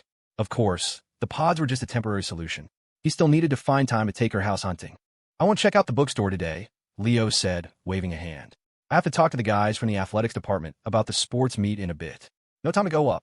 He added, besides, I trust you to get things done right. Don't say that. Tyler scratched his head, embarrassed. Once Leo and Tyler finished talking, Jessica leaned in and whispered to Leo, President, can I possibly get out of my shift tonight? Leo turned to her with a smile. Got a date for Christmas? Yep. Jessica nodded without hesitation. Leo pressed on, his gossip-loving side showing. With who? Ahem. The moment he asked, he heard Chloe cough lightly. Leo turned and saw Ethan Cole, dressed in a dark coat with a Prussian blue scarf, standing at the main entrance of the SACE, waving at them. Leo beckoned him over with a hooked finger, signaling for him to come inside. Ethan saw the gesture and smiled, a handsome, charming smile. He pushed the door open and walked in. Watching this unfold, Chloe had a huge grin on her face. She whispered to Jessica, oh no, I think I'm suddenly shipping President Leo and Ethan Cole. What do I do? Get out of here. Jessica shot her a look. Why do you have to put your shipping goggles on for everything? Chloe squinted, a mischievous grin on her face. Are you seriously telling me you didn't find that whole exchange shippable? Jessica gave her a light shove. Go on. I can't be bothered with you. After coming inside, Ethan waved to Leo. Fancy meeting you here again, Leo. I doubt it's a coincidence, Leo said, looking pointedly between him and Jessica. Who are you here to see at our university? Ethan smiled sheepishly. I asked Jessica out to dinner tonight. He pointed to Jessica, who was standing beside Leo, then added, she treated me last time, so I wanted to treat her for Christmas. Oh, is that so? Leo turned to Jessica. All right, if you're going on a date, then go. I'll have someone else cover your shift. Thanks, President, but Jessica explained, embarrassed. We're not really going on a date. We're just getting dinner for Christmas. Hey, that's enough. No need to explain. Just go. Leo grabbed Ethan's hand, draped it over Jessica's shoulder, and physically pushed them both out of the student activity center. Ethan wanted to say something else, but Leo was pushing them so insistently that he didn't get a chance. Once they were at the door, he finally managed, Leo, my grandfather's 80th birthday is in January. If you're free, you should come. Leo stared at him, stunned for a few seconds. Your grandfather's 80th, and you're inviting me? Isn't that a bit weird? He and Ethan weren't that close. He'd just given the guy some advice that one time, and now he was getting an invitation to his grandpa's landmark birthday. It didn't add up.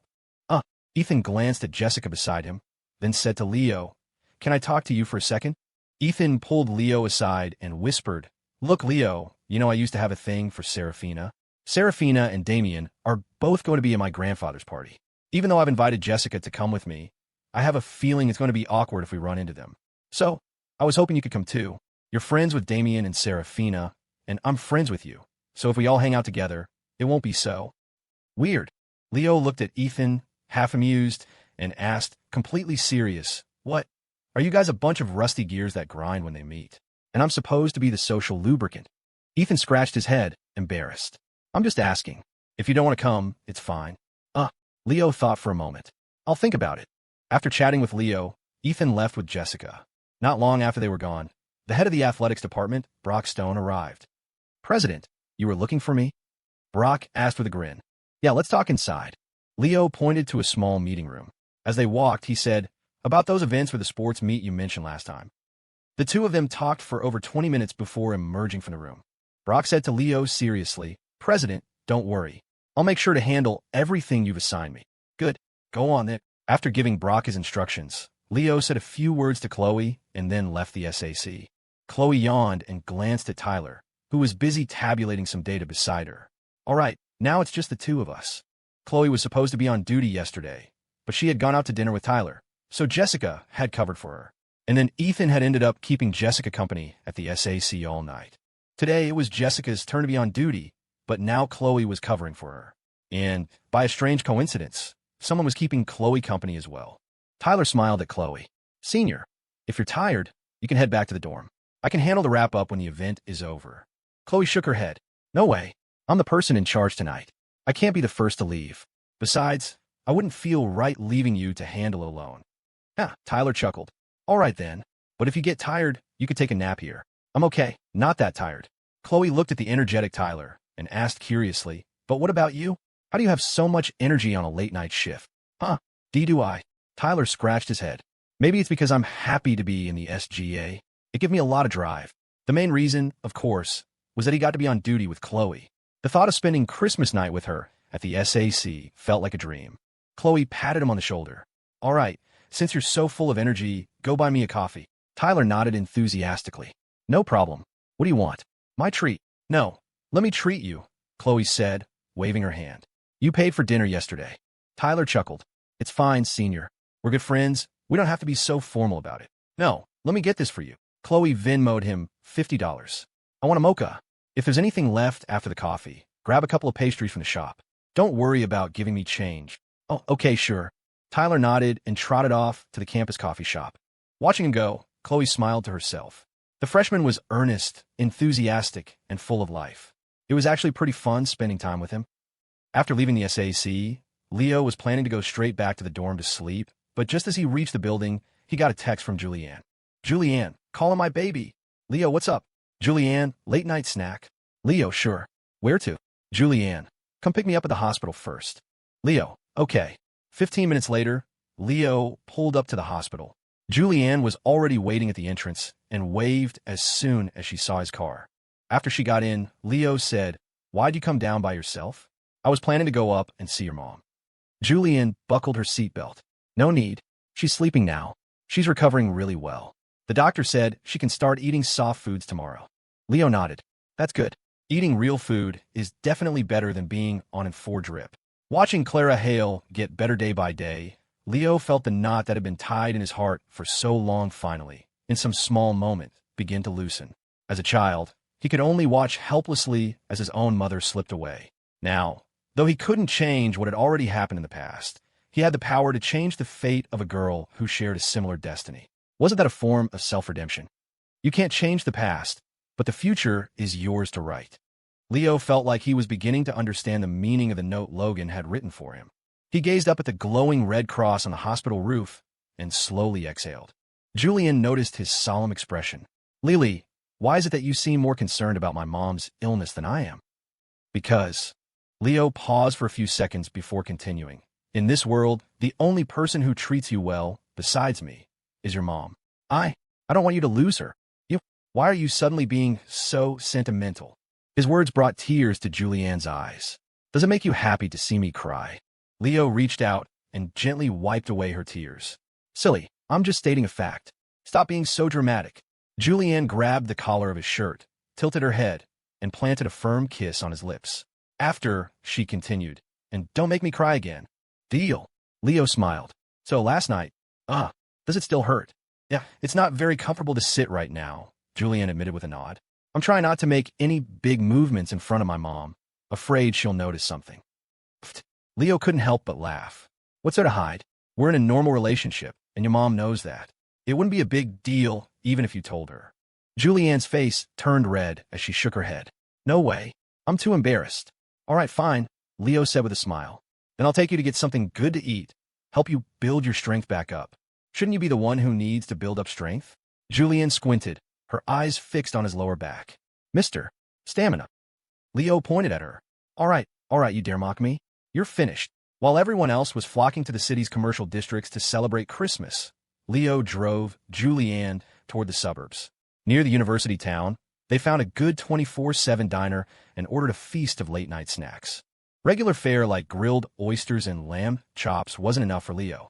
He specifically asked the grizzled cook to whip him up a Viking's power soup. The cook initially refused, saying he didn't have the ingredients, but Leo offered him so much money he couldn't say no. He immediately drove to the nearest market and a few restaurants, cobbling together the ingredients to create this ultimate restorative concoction. When a soup was brought to the table, Julianne's eyes went wide. She stirred it with a spoon and asked in shock, "What on earth is in here?" "Don't ask. Just drink. After this, you'll be warm all winter." "Uffed, did you really have him make you a virility soup?" "What do you mean for me?" Leo stubbornly denied it. "I'm not weak. I don't need this stuff. I had him make it especially for you."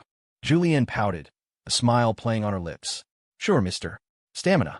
Keep telling yourself that." Faced with her teasing, Leo said nothing, quietly drinking his soup and eating a few bites of meat. "Leo, internally just you wait. After I recover for a couple of days and get my strength back, someone is going to be in for it." After a few large bowls of the Viking's power soup, Leo felt a warmth spread through his body. His vitality was returning. At least now he wouldn't be taken down by an ant. Halfway through their late-night meal, Julianne was struck by a bolt of inspiration. She pulled a keyboard and tablet from her bag and suddenly began writing. Leo didn't disturb her, instead pulling out his phone to play a few rounds of an auto-battler game. Back when he was poor, Leo had always felt he had terrible luck, always having to hit the pity timer in gotchas to get anything good.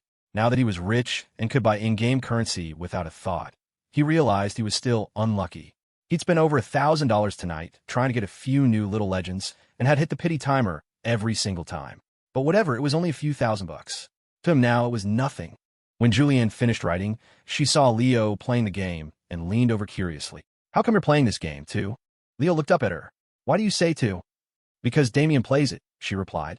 "Serafina was just complaining to me about it." Julianne's words trailed off as she looked at Leo, her eyes narrowing. He saw her expression and asked, "What's with that look? Don't tell me you're the one who got him hooked on it." "What are you talking about?" Leo said, exasperated. "He's the one who asked me to play with him. How did it become my fault?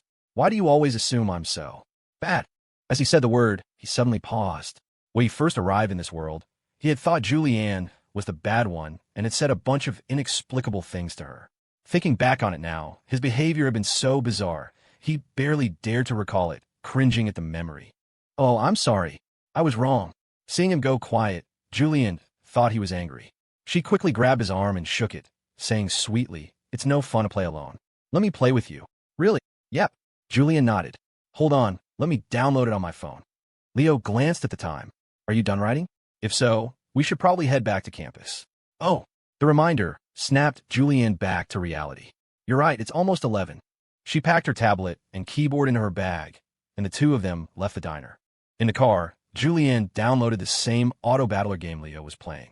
After installing it and creating an account, she closed the app, planning to play with him later that night. "How are your book stats doing lately?" Leo asked. "The numbers have been trending down lately," she said, "but the read-through rate is increasing, and I'm getting a lot of comments demanding updates. So overall, the data is still pretty good." "What's the word count at?" he asked immediately. Julianne opened the author dashboard on her phone. 289,000. Almost at 300,000. "Just hang in there a little longer," Leo said. "Get it to 350,000 and submit it for a feature review. After the review, they should give you a big traffic boost." Julianne thought for a moment. "I want to get it to 400,000 before the review. I saw some authors online say that the data is better if you have more words." "That works too," Leo nodded. "But you'll have to be patient. Your stats will probably keep dropping until then. I was just worried it would affect your morale, which is why I suggested a review at 350. Please, who am I? I'm Julianne Hale. She lifted her head, her nose wrinkling confidently. I've been through so many hard times. You think I'm afraid of this? That's true. Leo gently tapped her nose. You're Julianne Hale. How could you be defeated by a small setback like this? Julianne beamed. Hee, exactly. As they drove from the suburbs back into the main city, the atmosphere completely changed. Snow was falling on Christmas night, and the streets were lined with bright, eye-catching colored lights and cute decorations. Julianne's eyes were wide, taking in everything like a child full of wonder. It had been a long time since she had felt this relaxed. The scenery outside the car window flew by like a slideshow. Julianne's eyelids grew heavy, and a wave of drowsiness washed over her. She leaned back in her seat, closed her eyes, and quickly drifted off to sleep. Leo didn't notice she was asleep. After New Year's, he said, I'll take you and your mom to look at houses. There are a few nice communities near campus. If we buy a place nearby, I can even arrange a job for your mom at the university. He talked for a while without getting a response. Puzzled, he glanced over and saw that Julianne was sound asleep. Leo smiled to himself. This girl falls asleep fast. He turned up the car's heater a degree and slowed down. The car glided to a smooth, steady stop in front of the women's dormitory. Leo shifted slightly, leaning over to the passenger seat. He reached out and gently nudged the sleeping Julianne. Seeing how peacefully she was sleeping, he didn't dare push too hard. But the light touch was enough. Julianne was a light sleeper and woke easily. Sometimes even a roommate getting up to use the bathroom in the middle of the night would stir her. Seeing Leo leaning so close, her lips parted and a soft, drowsy voice escaped, laced with a hint of a sleepy whine. Are we at school? Her gentle tone was so captivating that Leo found himself instinctively softening his own voice in reply. Yeah, we're here. If you're still tired, you can nap in the car a little longer. Julianne looked at him, shook her head, and hummed. No more sleeping. Leo was completely mesmerized by her sleepy, slightly dazed eyes. This wasn't just having a girlfriend. This was dating a succubus. Julianne reached out with her slender, fair hands and gently wrapped them around Leo's neck. She tilted her head up slightly, her soft lips pressing against his cheek in a feather-like kiss. Then, in that same languid tone, she whispered, I'm going back to my dorm. You should get going too. She followed it up with another kiss, this time on his lips. Mwah. Leo touched his cheek where she'd kissed him, watching her back as she walked into the dorm. So this is what they literally mean by a kiss goodbye, he thought. Yep, my girlfriend's lips are soft, and her lipstick smells good. Nice. After dropping her off, Leo drove back to his dorm, feeling utterly content. Serafina, babe, I'm gonna take a shower. Talk to you later. Damien, okay, sounds good. Damien had been back for a while. When Leo returned to the dorm, Damien was just ending a video call with Serafina. Leo asked curiously, Isn't it Christmas today? How come you guys are back so early? We just went home after shopping. What about you? You were gone all night yesterday. I thought you weren't coming back tonight either. Damien stared at the red mark on Leo's cheek. Why is your face all red? Did you get punched? Leo pulled out his phone to check his reflection. You mean this? It's from Julianne when she got out of the car. A kiss from lipsticked lips on a cheek, unless applied with great force or a thick layer, doesn't actually leave a dramatic mark. Those videos online with faces covered in lipstick prints are almost always staged. A normal kiss just leaves a faint red trace, almost like a minor scrape. Get it? If you don't, it's fine. You will someday. Damien scratched his head. Wait, you guys are always so touchy-feely. I feel like Serafina, and I barely even kiss. Leo asked curiously, So what do you and Serafina usually do when you go out on dates? Well, for Christmas today. Damien scratched his head again. We went out to eat, then went shopping, then I bought her a bouquet of flowers, and then we went to the gaming lounge. Hold on. Leo cut him off. You two went to a gaming lounge on a date? For what? To play games, obviously. What else would you do at a gaming lounge? Damien looked at Leo as if he were an alien. Leo looked back at him as if he'd seen a ghost. Wait, who takes their girlfriend to a gaming lounge to play video games on a date? Huh, what's wrong with that? Damien scratched his head. Serafina and I go to gaming lounges all the time. Her skills in that new battle royale with the sword parry mechanics are almost better than mine now. Leo frowned, looking at Damien strangely. You taught her that too? Damien quickly shook his head. No, that was her idea. She wanted to learn. Ugh, never mind. Leo sighed, pinching the bridge of his nose. So besides go to a gaming lounge, what other activities do you two do? Damien thought for a moment. Scratch off lottery tickets? We did that last night again. We buy a whole book at a time. It's super fun and really de-stressing. Leo was getting sidetracked by Damien's logic. He asked curiously, doesn't buying a whole book guarantee you lose half your money? Damien nodded. Yeah, but I don't care about the grand prize. I just think the feeling of scratching off the coding is really satisfying. So how much did you win yesterday? Wait, what am I even asking? Leo realized he'd been pulled into Damien's bizarre world and quickly shook his head. Forget the lottery tickets. Besides all that, do you and Serafina do anything else? Damien thought for a moment. Drink boba tea? And, ride those shared e-scooters around town. And, we buy snacks at a convenience store and then sit around and gossip. Hiss. Leo felt his vision go dark as he sucked in a sharp breath. So, you two go out to act like a couple of goofballs? You don't do any of the things a real couple does. Damien nodded, then shook his head. But, Miller, don't you think that stuff is fun? No rules, no expectations, it's just free. Leo counted on his fingers. But you're dating. You're supposed to be building a relationship. Go see a movie, have a candlelight dinner, ride a Ferris wheel in an amusement park, share a romantic kiss when the moment is right. But that's not the kind of love we want. Damien's expression turned to one of disappointment as he looked at Leo. Miller, I feel like you've changed. When you were encouraging me in the campus clinic to be my own person, I felt like you were glowing with this incredible light. But now, I feel like you're really becoming more and more like my dad. Damien, I'm sorry Leo was struck speechless by his words. Looking at Damien's disappointed eyes, he felt a wave of dizziness. As a child, he had hated the rules and restrictions of adults, but his entire childhood had been lived within those constraints. Study hard, get good grades, get into a good college, find a good job. Those had never been his childhood dreams, but the adults had always said them, and over time, he had mistakenly come to believe that was what his life's pursuit should be. Right now, Damien was like a mirror. In him, Leo saw his childhood self, and in Damien's eyes, he saw his current self, the person who had been tamed by society, who was no longer himself. In that moment, he realized he had become the very kind of adult he had despised as a child. Leo rubbed his temples, Logan's words from the note echoing in his mind. Leo Miller, please think carefully about what kind of life you truly want. What kind of life? He had been in this world for so long, but it seemed he had never truly considered that question. At first, he wanted to be a carefree rich kid and never go back. Then, he found he couldn't do it. Seeing the plot of the book go off track, he couldn't stop himself from trying to correct it.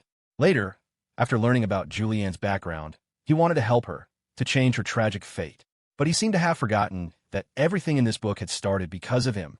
Without him, the chain of cause and effect would never have been set in motion. His own thoughts had changed the story. So, what kind of life did he truly want? Leo was lost. Miller, have you been under a lot of stress lately? Damien asked with concern. I feel like you're not in a good place. I probably just haven't been sleeping well, Leo said with a bitter smile. Sorry, Damien. I was just trying to give you some advice as a friend. I didn't mean to interfere with your life. Yeah, I get it, Miller. You were just looking out for me. Damien gave him a bright, open smile. With our friendship, it's not like you'd ever try to steer me wrong. Leo shrugged. My opinion is just my own. You don't have to listen to it. Yeah. Damien clapped him on the shoulder. Miller, you should really get some rest. Stop being so tense all the time, and don't put so much pressure on yourself. Okay, thanks. Leo nodded and went back to his room. Jules, Lily, I've figured out this game. Get on. Leo was lying on his bed, deep in thought, about to drift off to sleep when a text from Julianne jolted him awake. Leo, you already know how to play? That was fast. Julianne, yeah. It's just about matching team comps and synergies, right? I still don't really get the items and character abilities, but it doesn't seem that hard. Leo couldn't help but laugh at her message. He replied, the fact that you can say that just proves you're still a total noob. You don't understand this game at all. Julianne, that's not true. I watched a guide and then played a quick match. I even got a first-place finish. After sending the message, she sent him a screenshot. Damn, it really was a first-place victory screen. Leo, it was your first game. The system matched you with bots. It's normal. Julianne, just say you're jealous. Leo, who's jealous of you? Let me show you what real strategy looks like.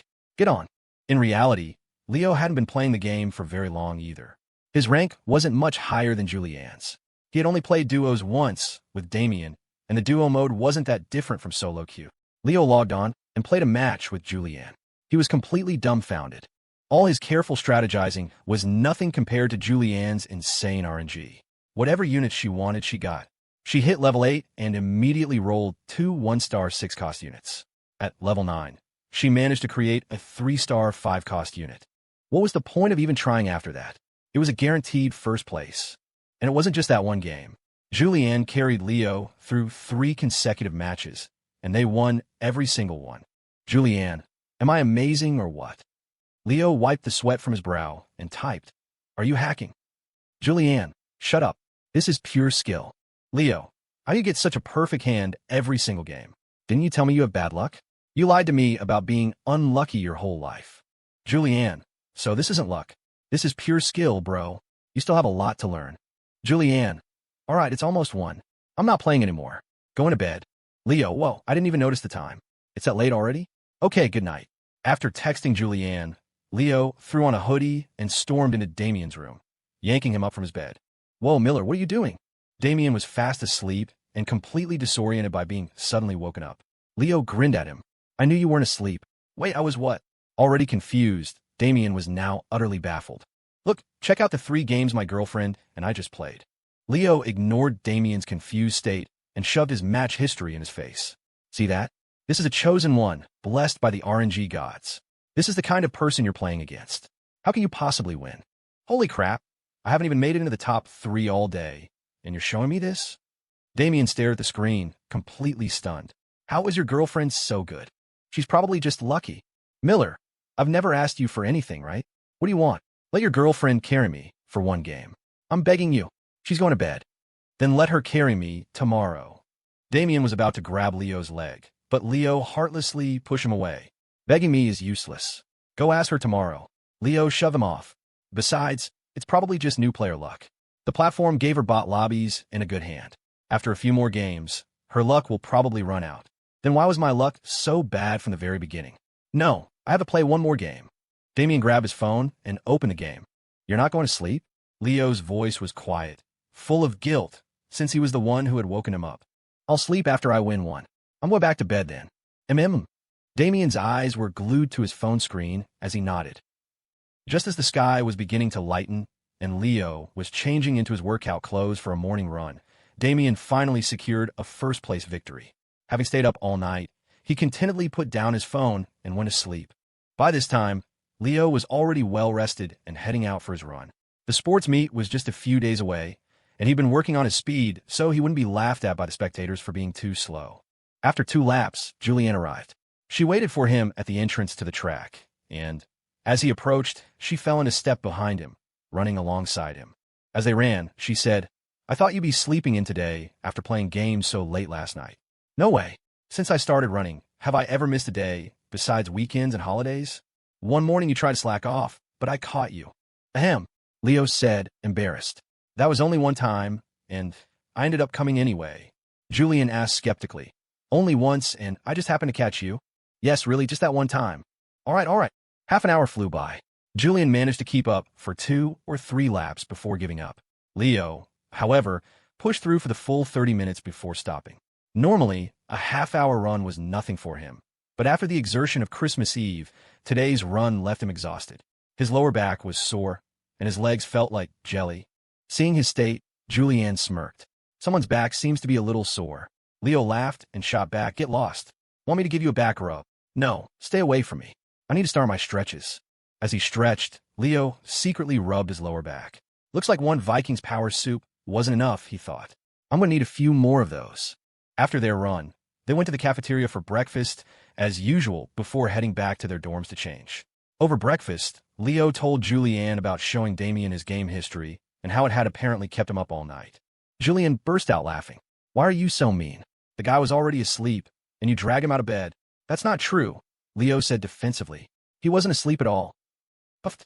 Julianne covered her mouth. That reminds me of something. What? My friend was also not yet asleep. That's only half a line, and it's from a prose essay, not a poem. The week flew by, and after this weekend, it would be New Year's Day. Before the holiday, USC held its annual winter sports meet. The meet was a huge event with tons of activities. Besides the standard track and field events, there was also swimming, basketball, soccer, road cycling, and even a triathlon. See, the benefit of a big, well-funded university was a sports meet with interesting events. The meet lasted for 3 days. On the afternoon of the third day, the closing ceremony would be combined with the university's New Year's Eve party. The day after, New Year's Day, was a holiday. The 3K run was scheduled for the second day, and since that was the only event Leo had signed up for, he had nothing to do today. After listening to the dean's long, rambling opening ceremony speech, Leo, who was sitting in the backstage area, couldn't help but yawn. Opening ceremonies were so boring. Originally, his own father, Charles Miller, was supposed to give the speech as a board member, but he couldn't be bothered to come, so he'd sent the dean instead. The dean was using the same speech from last year's meet, with only a few words changed. After the dean's speech, several other teachers and administrators had their turn. By the time it was his turn as SGA president to speak, it would probably be a while. To kill time, Leo pulled out his phone and started playing a mindless, silly little game. In the stands, Julianne, Serafina, and Damon were just as bored. The three of them had teamed up to play a game. The silly game on Leo's phone was so addictive that by the time he was called to the stage, he had completely forgotten what he was supposed to say. His speech notes were nowhere to be found. Looking out at the sea of curious eyes, Leo felt a wave of awkwardness wash over him. His legs started to tremble. To be honest, he was really nervous. He rarely ever went on stage. Leo told himself that in moments like these, he absolutely could not panic. Ahem. Clearing his throat, Leo gripped the microphone with one hand and leaned on the podium with the other. He addressed the crowd. I know you've all heard enough of the same old speeches, so I don't want to waste your time with a lot of fluff. This event is being managed by the wonderful volunteers of the Student Government Association, and I'm standing here just to tell you one thing, and that one thing is, His interesting, fumbling delivery made the students, who were weary of monotonous speeches, sit up and take notice. Everyone's eyes were on him, which only made him more nervous. He almost didn't know how to keep going. Thankfully, Leo was quick on his feet. In just a few seconds, he came up with what to say. What I want to say is, as long as you're not disrupting anything, please just have fun. After all, a sports meet is meant for having fun. Before the new year arrives, let's have one last good time. Don't end the year with regrets. Let's make some great memories. Yeah, that's all I wanted to say. As an old author with a knack for words, even his improvised speech sounded profound. After he finished, he bowed deeply to the audience and practically fled the stage. The crowd was stunned. They had never expected his speech to be so short, a stark, refreshing contrast to the long-winded addresses of the school leaders before him. Though his speech was brief, his words had truly resonated with everyone. After a moment of silence, the stadium erupted in thunderous applause. Even Damon and his friends, who had been playing games, put down their phones to clap. See, a truly effective speech doesn't need a lot of flowery language. It just needs to speak to people's hearts. And that's what a good speech does, even if the lines are made up on the spot. After clapping, Damon exclaimed, "That's our Miller for you." Even his speeches are one of a kind. Julianne couldn't help but laugh. Is there any chance, and I'm just saying, that he actually forgot his lines and was just winging it up there?